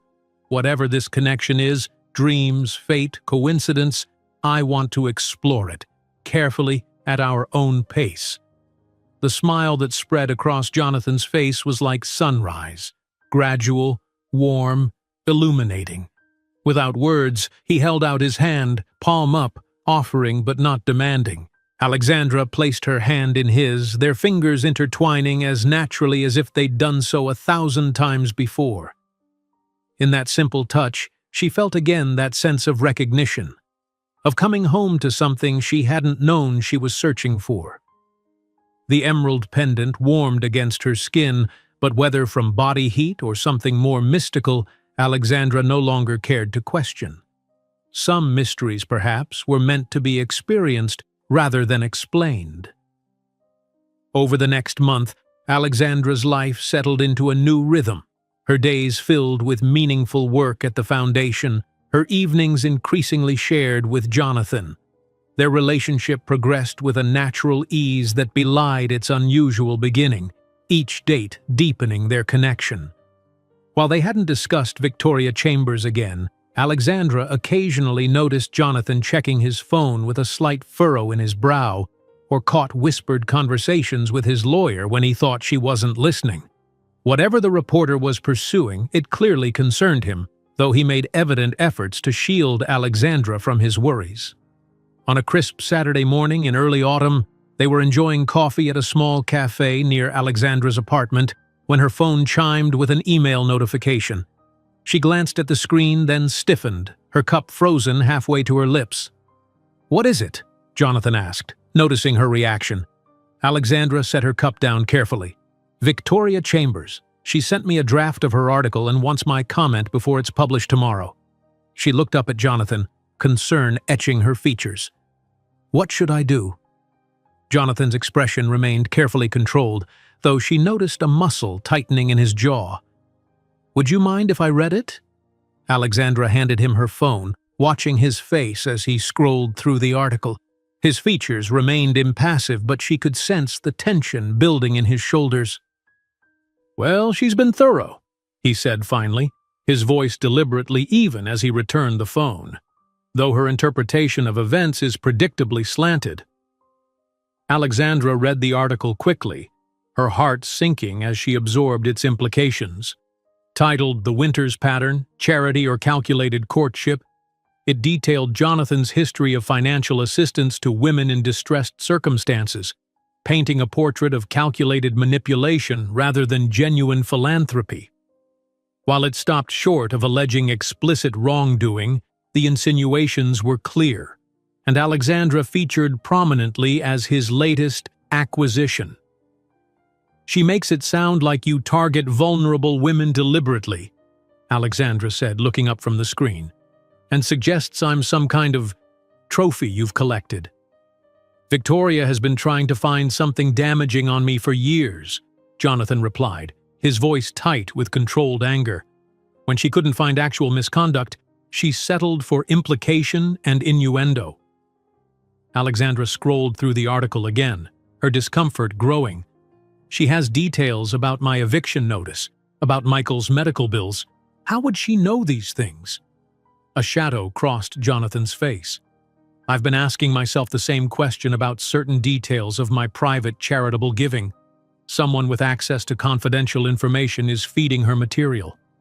Do you have any idea who?" He hesitated. "I have suspicions, but nothing concrete yet. My legal team is looking into it."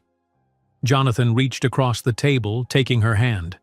"Alexandra, I'm sorry you've been drawn into this. Victoria's vendetta is against me, not you." "But I'm collateral damage," she said quietly. "This article makes me look like a gold digger who traded on her tragic circumstances to secure a wealthy benefactor. My colleagues at the foundation will read this. People in the education community I've worked with for years." Jonathan's expression darkened with genuine concern. "Would you like me to have my lawyers prevent publication? I've avoided legal action against Victoria in the past, not wanting to appear as if I'm silencing the press, but if this affects your reputation—" Alexandra considered the offer, tempted by the prospect of avoiding the public scrutiny the article would bring. But something in her resisted the idea of using Jonathan's power and resources to fight her battles. "No," she decided finally. "That would only fuel her narrative that you're controlling and manipulative." She straightened her shoulders. "I'll respond to her myself, correct the most egregious misrepresentations, and decline further comment." Pride flashed in Jonathan's eyes. "You continue to surprise me, Alexandra Reed." "Is that a good thing?" she asked, a small smile tugging at her lips despite the circumstances. "The best thing," he assured her, squeezing her hand. "Most people in your position would either run from the controversy or hide behind lawyers." "I've survived worse than a gossipy newspaper article," she reminded him. The months of watching Michael's health deteriorate, of cleaning up after treatments that seemed worse than the disease itself, of holding his hand as he slipped away. Those experiences had forged a resilience in her that no reporter could shake. After crafting a firm but dignified response to Victoria Chambers, declining to participate in what she termed sensationalized speculation about private matters, Alexandra attempted to put the impending article out of her mind. She and Jonathan continued their planned day, visiting an art exhibition followed by a walk along the riverfront. Yet, as evening approached, Alexandra found herself increasingly preoccupied with thoughts of how the article would affect her newly rebuilding life. When Jonathan suggested dinner at an upscale restaurant, she found herself reluctant to face the potential stares and whispers that might accompany their public appearance after tomorrow's publication. "Would you mind if we stayed in instead?" she asked hesitantly. "I could cook at my place." Jonathan readily agreed, and soon they were in Alexandra's modest kitchen, working side by side to prepare a simple pasta dish. There was something profoundly intimate about the domesticity of the moment. Jonathan rolling up his sleeves to chop vegetables, Alexandra stirring the sauce, their movements synchronized in the small space as if they'd been sharing a kitchen for years. As they ate at her small dining table, Alexandra found herself studying Jonathan's face in the warm lamplight, the fine lines at the corners of his eyes, the silver threading through his dark hair at the temples, the quiet strength in his features. Whatever mysteries had brought them together, whatever complications they now faced, she couldn't deny the depth of feeling that had grown between them. "Move in with me," Jonathan said suddenly, setting down his fork. Alexandra blinked, caught off guard. "What?" "Move in with me," he repeated, his voice gentle but certain. "Not because of the article or any external pressure, because when I'm with you, everything feels right in a way I've never experienced before." "Jonathan, we've only known each other for 2 months," she protested, though her heart raced at his words. "I know." He smiled ruefully. "By conventional standards, it's absurdly soon. But our connection has never been conventional, has it?" He reached across the table, taking her hand. "I'm not asking for marriage or forever, not yet. Just the chance to build a life together day by day, to see if what we both feel is as real and lasting as I believe it is." Alexandra felt the emerald pendant warm against her skin, a sensation she'd come to associate with moments of significance between them. "What about the apartment? The foundation arranged it for me." "It's yours for as long as you want it," Jonathan assured her. "This isn't about practical arrangements. It's about what feels right to you, to us." Alexandra considered his offer, aware that her hesitation stemmed less from doubt about their connection than from the lingering grief for Michael that still visited her in quiet moments. Moving in with Jonathan would be more than a practical step. It would be a symbolic one, acknowledging that her heart had begun to heal, that she was ready to create a new chapter. "I need to think about it," she said finally. Not because I don't care for you, but because this step means something significant to me." Jonathan nodded, understanding in his eyes. "Take all the time you need." Later that night, after Jonathan had left with a lingering kiss at her door, Alexandra found herself drawn to the small shrine she'd created for Michael. The photograph, the medals, the few mementos she'd kept when downsizing to the apartment. She sat cross-legged before it, her fingers tracing the edge of the frame that held his smiling image. "I miss you," she whispered to the empty room. "I always will. But I've met someone, Michael. Someone who makes me feel alive again." Tears welled in her eyes, but they weren't entirely tears of sadness. "I think you'd like him. He's kind and thoughtful, and he sees me, really sees me." The silence that answered held no judgment, no betrayal. Only the peace of memories gently receding, making room for new possibilities without erasing what had been. As she prepared for bed, Alexandra noticed the journal Jonathan had given her for recording dreams and coincidences. She hadn't written in it since the night Victoria Chambers had called, disrupting her fragile sense of certainty about their connection. Now, she opened it again, recording the day's events and her complicated feelings about Jonathan's invitation. When she finally drifted to sleep, the emerald pendant still around her neck, her dreams were vivid and strange. She saw herself standing in an unfamiliar garden, surrounded by roses in full bloom. Jonathan was there, planting a sapling, its delicate branches reaching toward the sun. Somehow she knew, with dream logic certainty, that the tree would grow to shelter generations not yet born. She woke with the dawn, the dream still vivid in her mind. Without analyzing too deeply, she reached for her phone and sent Jonathan a simple text. "Yes." His response came immediately, as if he'd been awake waiting. "Yes? Yes, I'll move in with you," she clarified. Not because of the article, but in spite of it. Because whatever brought us together, fate, coincidence, or something beyond understanding, I want to discover where it leads. 3 dots appeared as he typed, disappeared, then appeared again. Finally, "You've made me the happiest man in the city. I love you, Alexandra." The words sent a jolt through her, the first time either of them had given voice to the feeling growing between them. Without hesitation, she typed back, "I love you too." Setting down her phone, Alexandra touched the emerald pendant, warm and familiar against her skin. Whatever challenges lay ahead, Victoria Chambers' article, the public scrutiny of their relationship, the continuing mystery of their connection, they would face them together.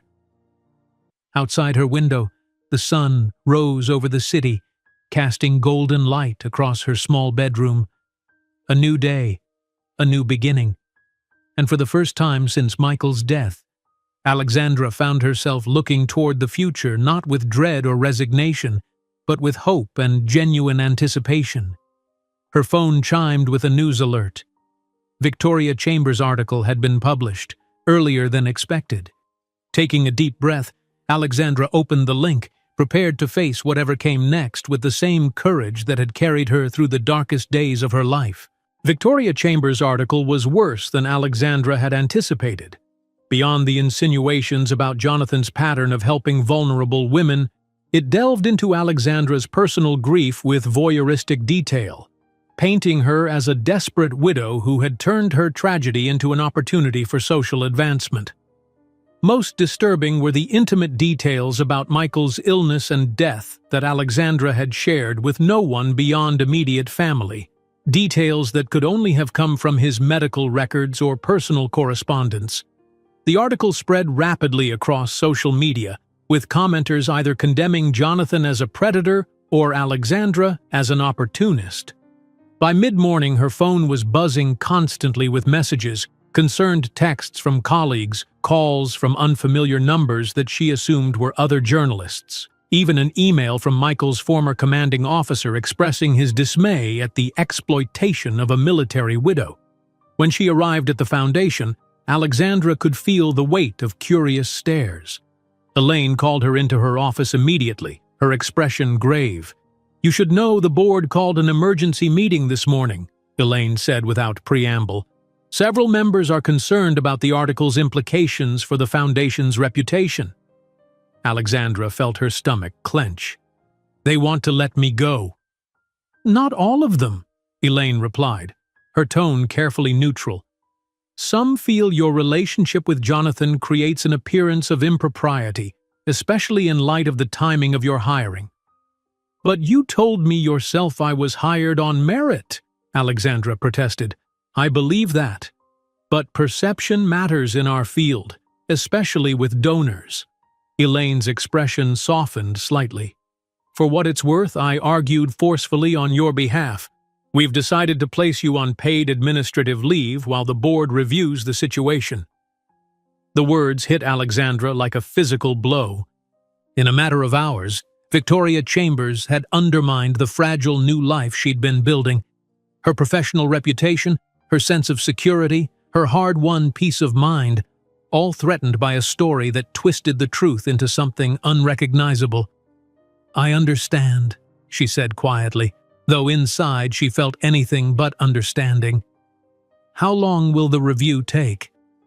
2 weeks, possibly 3. Elaine hesitated. "Alexandra, I hope you know this isn't a reflection on your work, which has been exemplary. It's simply the reality of our public-facing position." As Alexandra packed a few personal items from her desk, she fought to maintain her composure. She wouldn't give spectators the satisfaction of seeing her crumble. With head held high, she walked through the office to the elevator, aware of whispered conversations that fell silent as she passed. Outside, the autumn sunlight felt mockingly bright. Alexandra stood for a moment on the sidewalk, uncertain where to go or what to do next. The prospect of returning to her empty apartment to wallow in humiliation held no appeal, but neither did running to Jonathan, confirming in observers' minds that she was dependent on him. Her phone buzzed with a text from him. "Just heard about the Foundation. I'm so sorry. Where are you?" She stared at the message, conflicting impulses warring within her. Part of her wanted to blame Jonathan. If she'd never walked into his office, never become entangled in his world, none of this would be happening. Yet she knew that was unfair.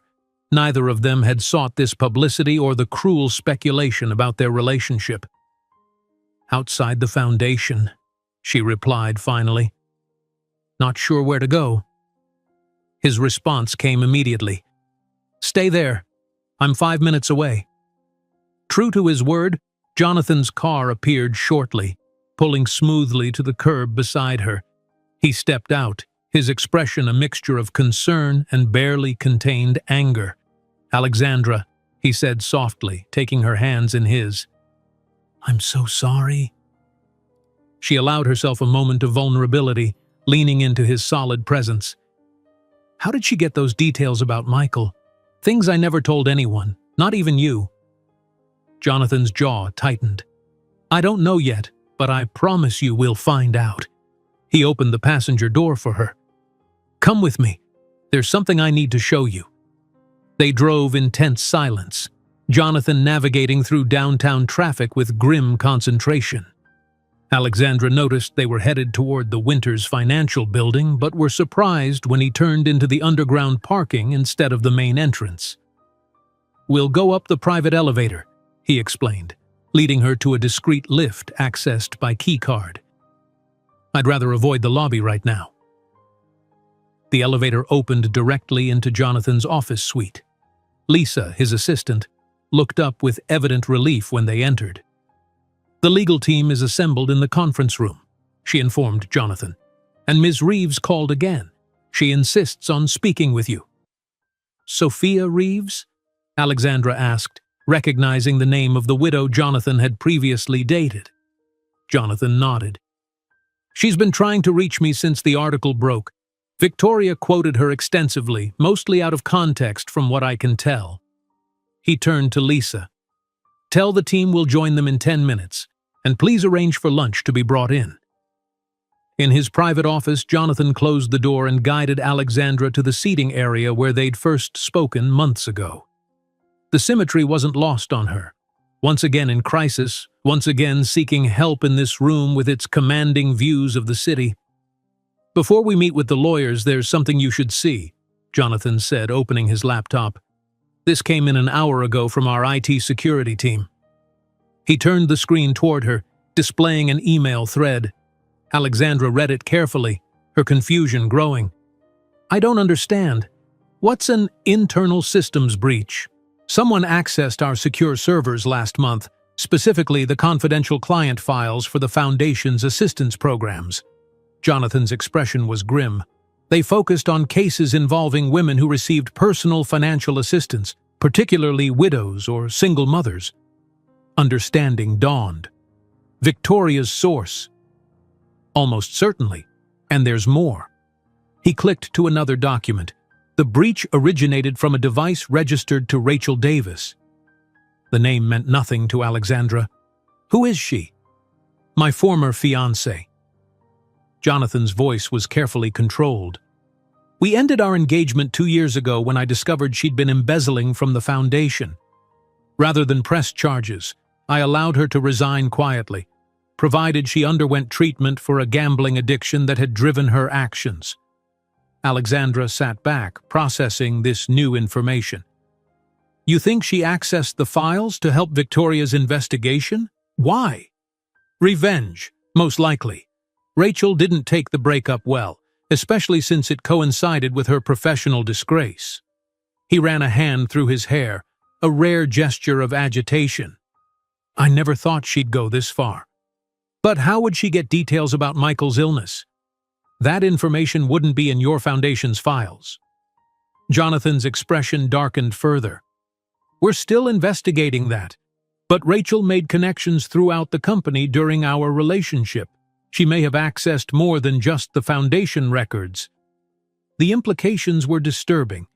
If Rachel Davis had obtained Michael's medical information or Alexandra's private correspondence, the breach went beyond professional misconduct into potentially criminal territory. "What do we do now?" Alexandra asked, feeling suddenly overwhelmed by the scale of the situation. "Now we meet with the legal team." Jonathan's voice softened as he took her hand.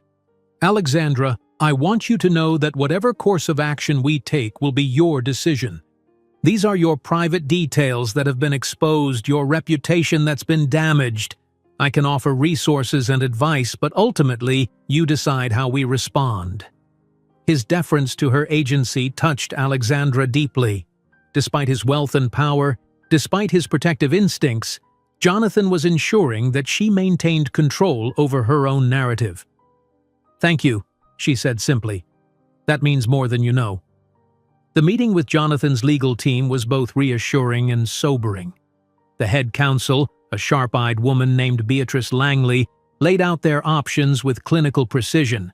Everything from ignoring the article and waiting for the news cycle to move on, to pursuing aggressive legal action against Victoria Chambers, the City Chronicle, and potentially Rachel Davis. The most damaging aspects of the article involve the disclosure of private medical information and personal correspondence, Beatrice explained. "If we can prove Ms. Davis illegally accessed these records, we have grounds for serious legal action." "What about the Foundation?" Alexandra asked. "My position there?" "We've drafted a letter to their board," another lawyer interjected, "outlining the potential legal liability they face if they terminate your employment based on defamatory reporting. But that's only if you wish to return." Alexandra considered this. The morning's humiliation had soured her feelings about the Foundation, despite her passion for the work itself. "I need to think about that," she said finally. Throughout the meeting, Jonathan remained supportive yet restrained, allowing Alexandra to ask questions and consider options without imposing his own preferences. When lunch arrived, he suggested they take a break from legal discussions. As they ate, Alexandra noticed him checking his phone repeatedly, a slight furrow between his brows. "What is it?" she asked finally. Jonathan hesitated, then showed her the screen, a series of increasingly urgent messages from Sophia Reeves, the widow mentioned in Victoria's article. The most recent read, Jonathan, this has gone too far. Victoria is distorting everything I said. I need to speak with you and Alexandra immediately. Do you want to call her? Alexandra suggested, curious despite herself about this woman from Jonathan's past. To her surprise, Jonathan looked uncomfortable. There's something I should tell you first. Something I left out when we discussed my history with Sophia. Alexandra felt a flutter of apprehension. What is it? Sophia didn't just happen to meet someone else while we were dating, Jonathan admitted. She met him through me. Through dreams, actually. He met Alexandra's startled gaze. Similar to my dreams about you, though not as vivid or persistent. You dreamed about Sophia before you met her? Alexandra clarified, trying to process this new information. No. Jonathan shook his head. I dreamed about her husband, Thomas Hudson. He was a widower with a young daughter. In the dreams, I saw him meeting Sophia, their families blending. When I woke, I felt compelled to introduce them. Alexandra sat back, stunned by the implications. So this has happened before. The dreams, the sense of fate. In a sense, yes. Though my connection to Sophia was never what it is with you. Jonathan's eyes held hers intently. With Sophia, I felt like a facilitator, like I was meant to help her find Thomas, not be with her myself. With you. He reached for her hand across the table. With you, I've never doubted that we're meant to be together. This revelation shifted Alexandra's understanding profoundly. What she had believed was unique. Their inexplicable connection, the dreams, the sense of destiny, was apparently part of a larger pattern. Jonathan wasn't just a man who dreamed of her. He was someone who experienced premonitions about people's romantic futures. Why didn't you tell me this before? She asked, her voice carefully controlled. I was afraid it would make everything between us seem predetermined, mechanical. Jonathan's expression was pained. I wanted what we have to develop naturally, not as part of some cosmic pattern I don't fully understand myself. Before Alexandra could respond, Jonathan's phone rang. Sophia Reeves again. With a questioning glance at Alexandra, who nodded her permission, he answered and put it on speaker. Jonathan, finally? Sophia's voice was tense. I've been trying to reach you for hours. Have you seen what Victoria Chambers is writing about you? About all of us? We've seen it, Jonathan confirmed. Alexandra is here with me now. A pause. Alexandra, I'm so sorry about all this. Victoria contacted me weeks ago asking about my relationship with Jonathan. I thought I was providing context that would help her understand his legitimate philanthropic work. Instead, she twisted everything I said to fit her predatory narrative. It's not your fault, Alexandra replied, sensing the genuine remorse in the woman's voice. The thing is, Sophia continued, she's not stopping with the article. She just contacted me again saying she's working on a follow-up piece about Jonathan's psychic manipulation of vulnerable women. She somehow knows about the dreams, about how Jonathan introduced me to Thomas because of them. Jonathan and Alexandra exchanged alarmed glances. The situation was escalating beyond mere questions of financial impropriety into something that could make Jonathan appear delusional or cultish. Sophia? Jonathan said carefully. Did you tell Victoria about the dreams? Of course not. That was private between us.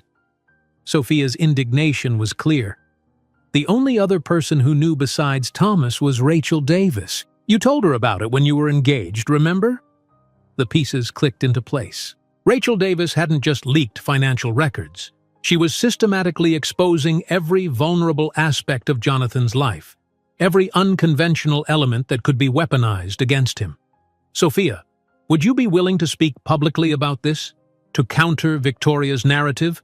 Jonathan asked. Absolutely. Thomas, too. We owe you our happiness, Jonathan. We won't let that woman destroy your reputation or hurt someone else you care about. After ending the call, Jonathan turned to Alexandra. his expression grave. This is going to get worse before it gets better. Victoria's next article will likely paint me as some kind of mystical manipulator, using dreams and pendants to control women. Alexandra touched the emerald at her throat, its familiar warmth a comfort amidst the chaos. Then we'll face it together, with the truth. Jonathan's phone buzzed with a text from Lisa. Rachel Davis just arrived in the lobby. She's demanding to see you, says it's urgent. Alexandra and Jonathan looked at each other, the same thought clearly passing between them. Whatever game Rachel and Victoria were playing, it had just entered a new phase. Send her up, Jonathan instructed Lisa. Then to Alexandra. Are you ready for this?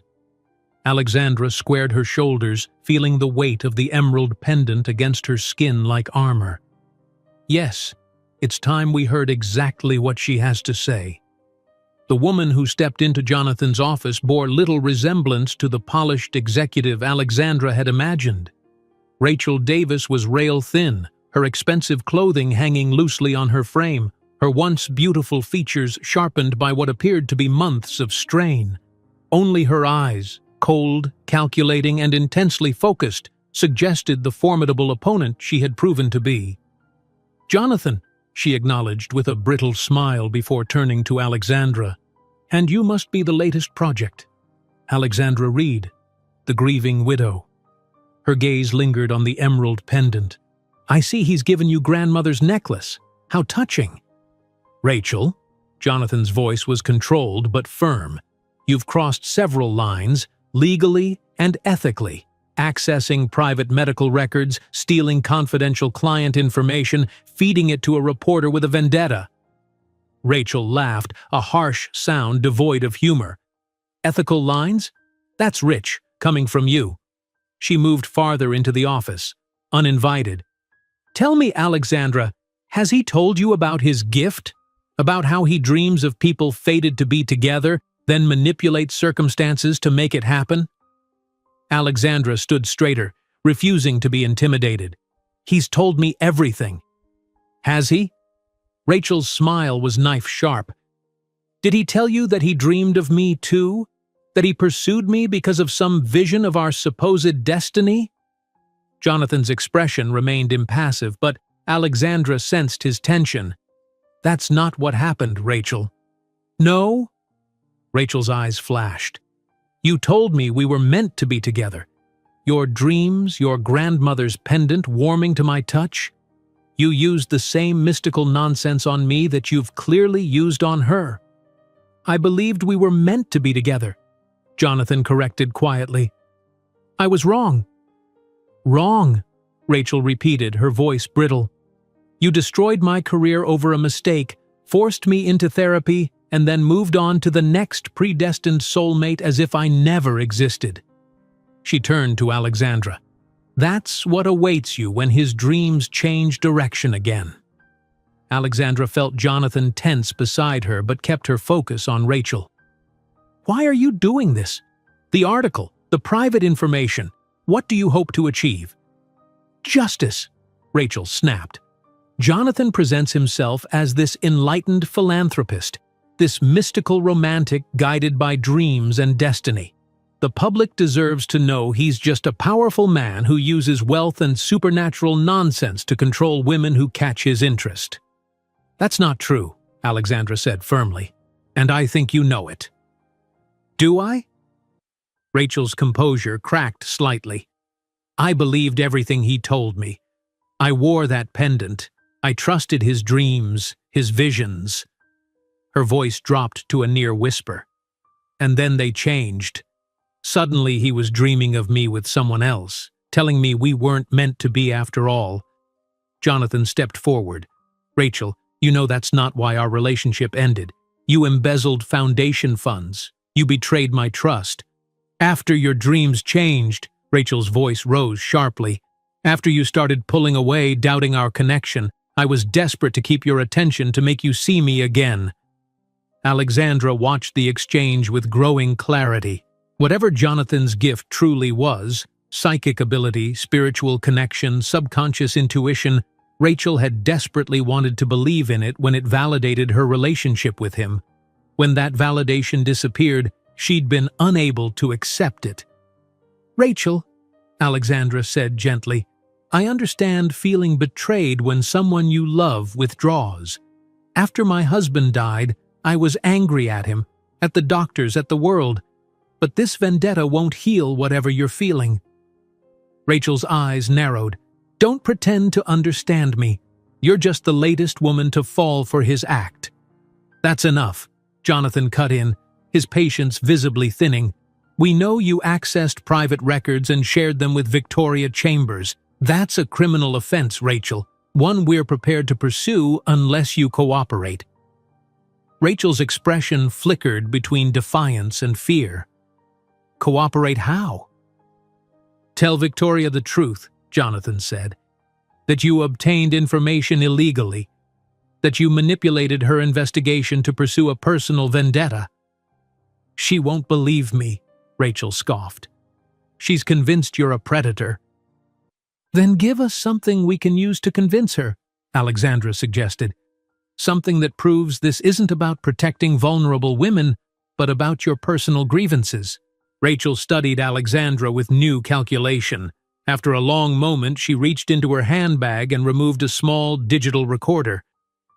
"This is every conversation I've had with Victoria for the past month, including where I explicitly told her I wanted to destroy Jonathan's reputation regardless of the truth." She set it on the desk between them. "Will that suffice?" Jonathan nodded cautiously. "It's a start." "I want immunity," Rachel stipulated. "No charges for the data breach or anything else." "Conditional on your full cooperation," Jonathan countered, "including a public statement retracting your allegations." The negotiation continued for several tense minutes, eventually resulting in a tentative agreement. Rachel would provide her recordings and issue a public statement admitting to her vendetta. In exchange, Jonathan would not press charges for her illegal access of private records.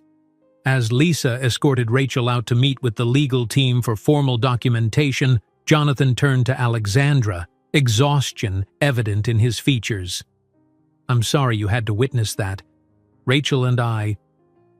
It's complicated." "She still loves you," Alexandra observed quietly. "Or thinks she does." Jonathan sighed, running a hand through his hair. "What Rachel loves is the idea of being chosen by destiny. When I met her, I genuinely believed we had a connection. The dreams were different, less vivid than with you or with Thomas and Sophia, but they were there." "What changed?" Alexandra asked. "I began dreaming of her with someone else, a man I didn't recognize. In the dreams, they seemed right together in a way Rachel and I never quite managed." Jonathan's expression grew troubled. "But before I could process what that meant, I discovered the embezzlement. The breach of trust overshadowed everything else." Alexandra considered this, piecing together a fuller understanding of Jonathan's unusual gift. "So these dreams, they're not just about you finding someone. They're about guiding people to where they need to be, romantically speaking." "That's how it seems," Jonathan agreed. "With Sophia and Thomas, I was clearly meant to be the connector, not the partner. With Rachel," he hesitated, "I misinterpreted. I thought the dreams meant she was my destiny, when perhaps they were showing me that I needed to help her find her path, which temporarily intersected with mine." "And with me?" Alexandra asked softly. Jonathan's eyes met hers, all his feelings evident in his gaze. "With you, there's never been any doubt. I'm not seeing you with someone else, not feeling like a catalyst or connector. Every dream has been about us, together, building something lasting." He took her hands in his. "I've never experienced anything so clear, so certain." The emerald pendant warmed against Alexandra's skin, as if responding to the truth of his words. Whatever strange gift Jonathan possessed, this ability to glimpse connections between souls, it had led them to each other through the most unlikely of circumstances. "I believe you," she said simply. The next few days passed in a whirlwind of legal meetings and strategic planning. Rachel's recordings proved damning for Victoria Chambers, revealing a journalist who had abandoned objectivity in favor of a personal crusade, willing to use illegally obtained information to advance her narrative. When confronted with the evidence, Victoria's editor made the decision to retract the article and cancel the planned follow-up. A formal apology was published, acknowledging that key aspects of the reporting had relied on compromised sources with undisclosed personal agendas. The retraction, combined with statements from Sophia and Thomas Hudson confirming Jonathan's ethical conduct and genuine philanthropy, largely repaired the public damage to his reputation. The Foundation's board, recognizing the legal and ethical quicksand they'd stumbled into, not only reinstated Alexandra, but offered her an expanded role with increased responsibility. Yet despite these professional victories, Alexandra found herself hesitating. The experience had shaken her, not her faith in Jonathan, but her sense of her own path forward. 3 weeks after the confrontation with Rachel, Alexandra stood in Jonathan's kitchen, watching as he prepared dinner in the home they now shared. The domestic peacefulness of the moment contrasted sharply with the tumult of recent events. "I've been thinking," she said, leaning against the counter beside him, "about the foundation position." Jonathan glanced up from chopping vegetables. "Having second thoughts?" "Not exactly." Alexandra twisted the emerald pendant thoughtfully. "More like expanded thoughts. The work is meaningful, but after everything that's happened, I feel called to something more personal." "Such as?" Jonathan set down his knife, giving her his full attention.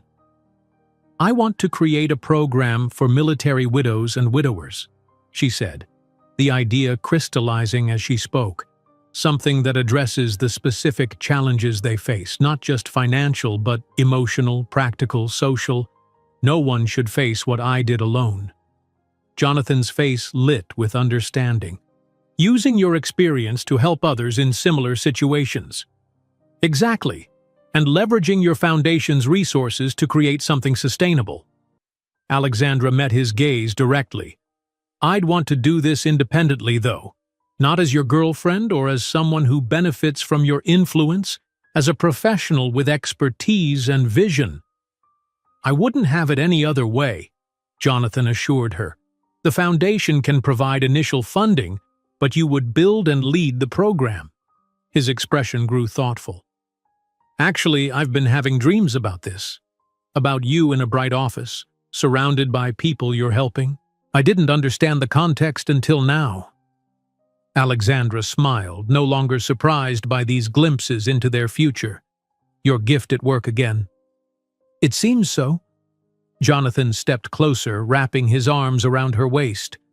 "Strange how everything aligns, isn't it? You walked into the wrong office that day, but it turned out to be exactly where you needed to be." "Where we both needed to be," Alexandra corrected, leaning into his embrace. The emerald pendant warmed between them, a physical manifestation of the connection they shared. Later that evening, as they sat together on the balcony watching the city lights, Alexandra found herself reflecting on the remarkable journey that had brought them together. From the depths of grief and financial despair to this moment of possibility and love, it was a path she could never have anticipated or planned. "I had a new dream last night," Jonathan said quietly, breaking the comfortable silence. "About us, years from now. We were in a garden. You were tending roses, I was planting a tree. There were children playing nearby." Alexandra felt her heart quicken, not with fear or uncertainty, but with recognition. "I had a similar dream, the morning I decided to move in with you. A garden, roses, you planting a sapling." Jonathan took her hand, his expression one of wonder. "It seems we're starting to share these glimpses of our future." "Maybe that's what happens when destinies align," Alexandra suggested. "When two people find exactly where and with whom they're meant to be." As if in response, the emerald pendant warmed against her skin, its soft glow visible even in the dim evening light. Whatever force had guided Jonathan's dreams, whatever magic resided in his grandmother's emerald, Whatever cosmic alignment had caused Alexandra to enter the wrong office on that desperate day, it had brought them precisely where they needed to be, not to an ending but to a beginning. Their beginning, together. If you enjoyed this story, don't miss the next one. Just click on the screen.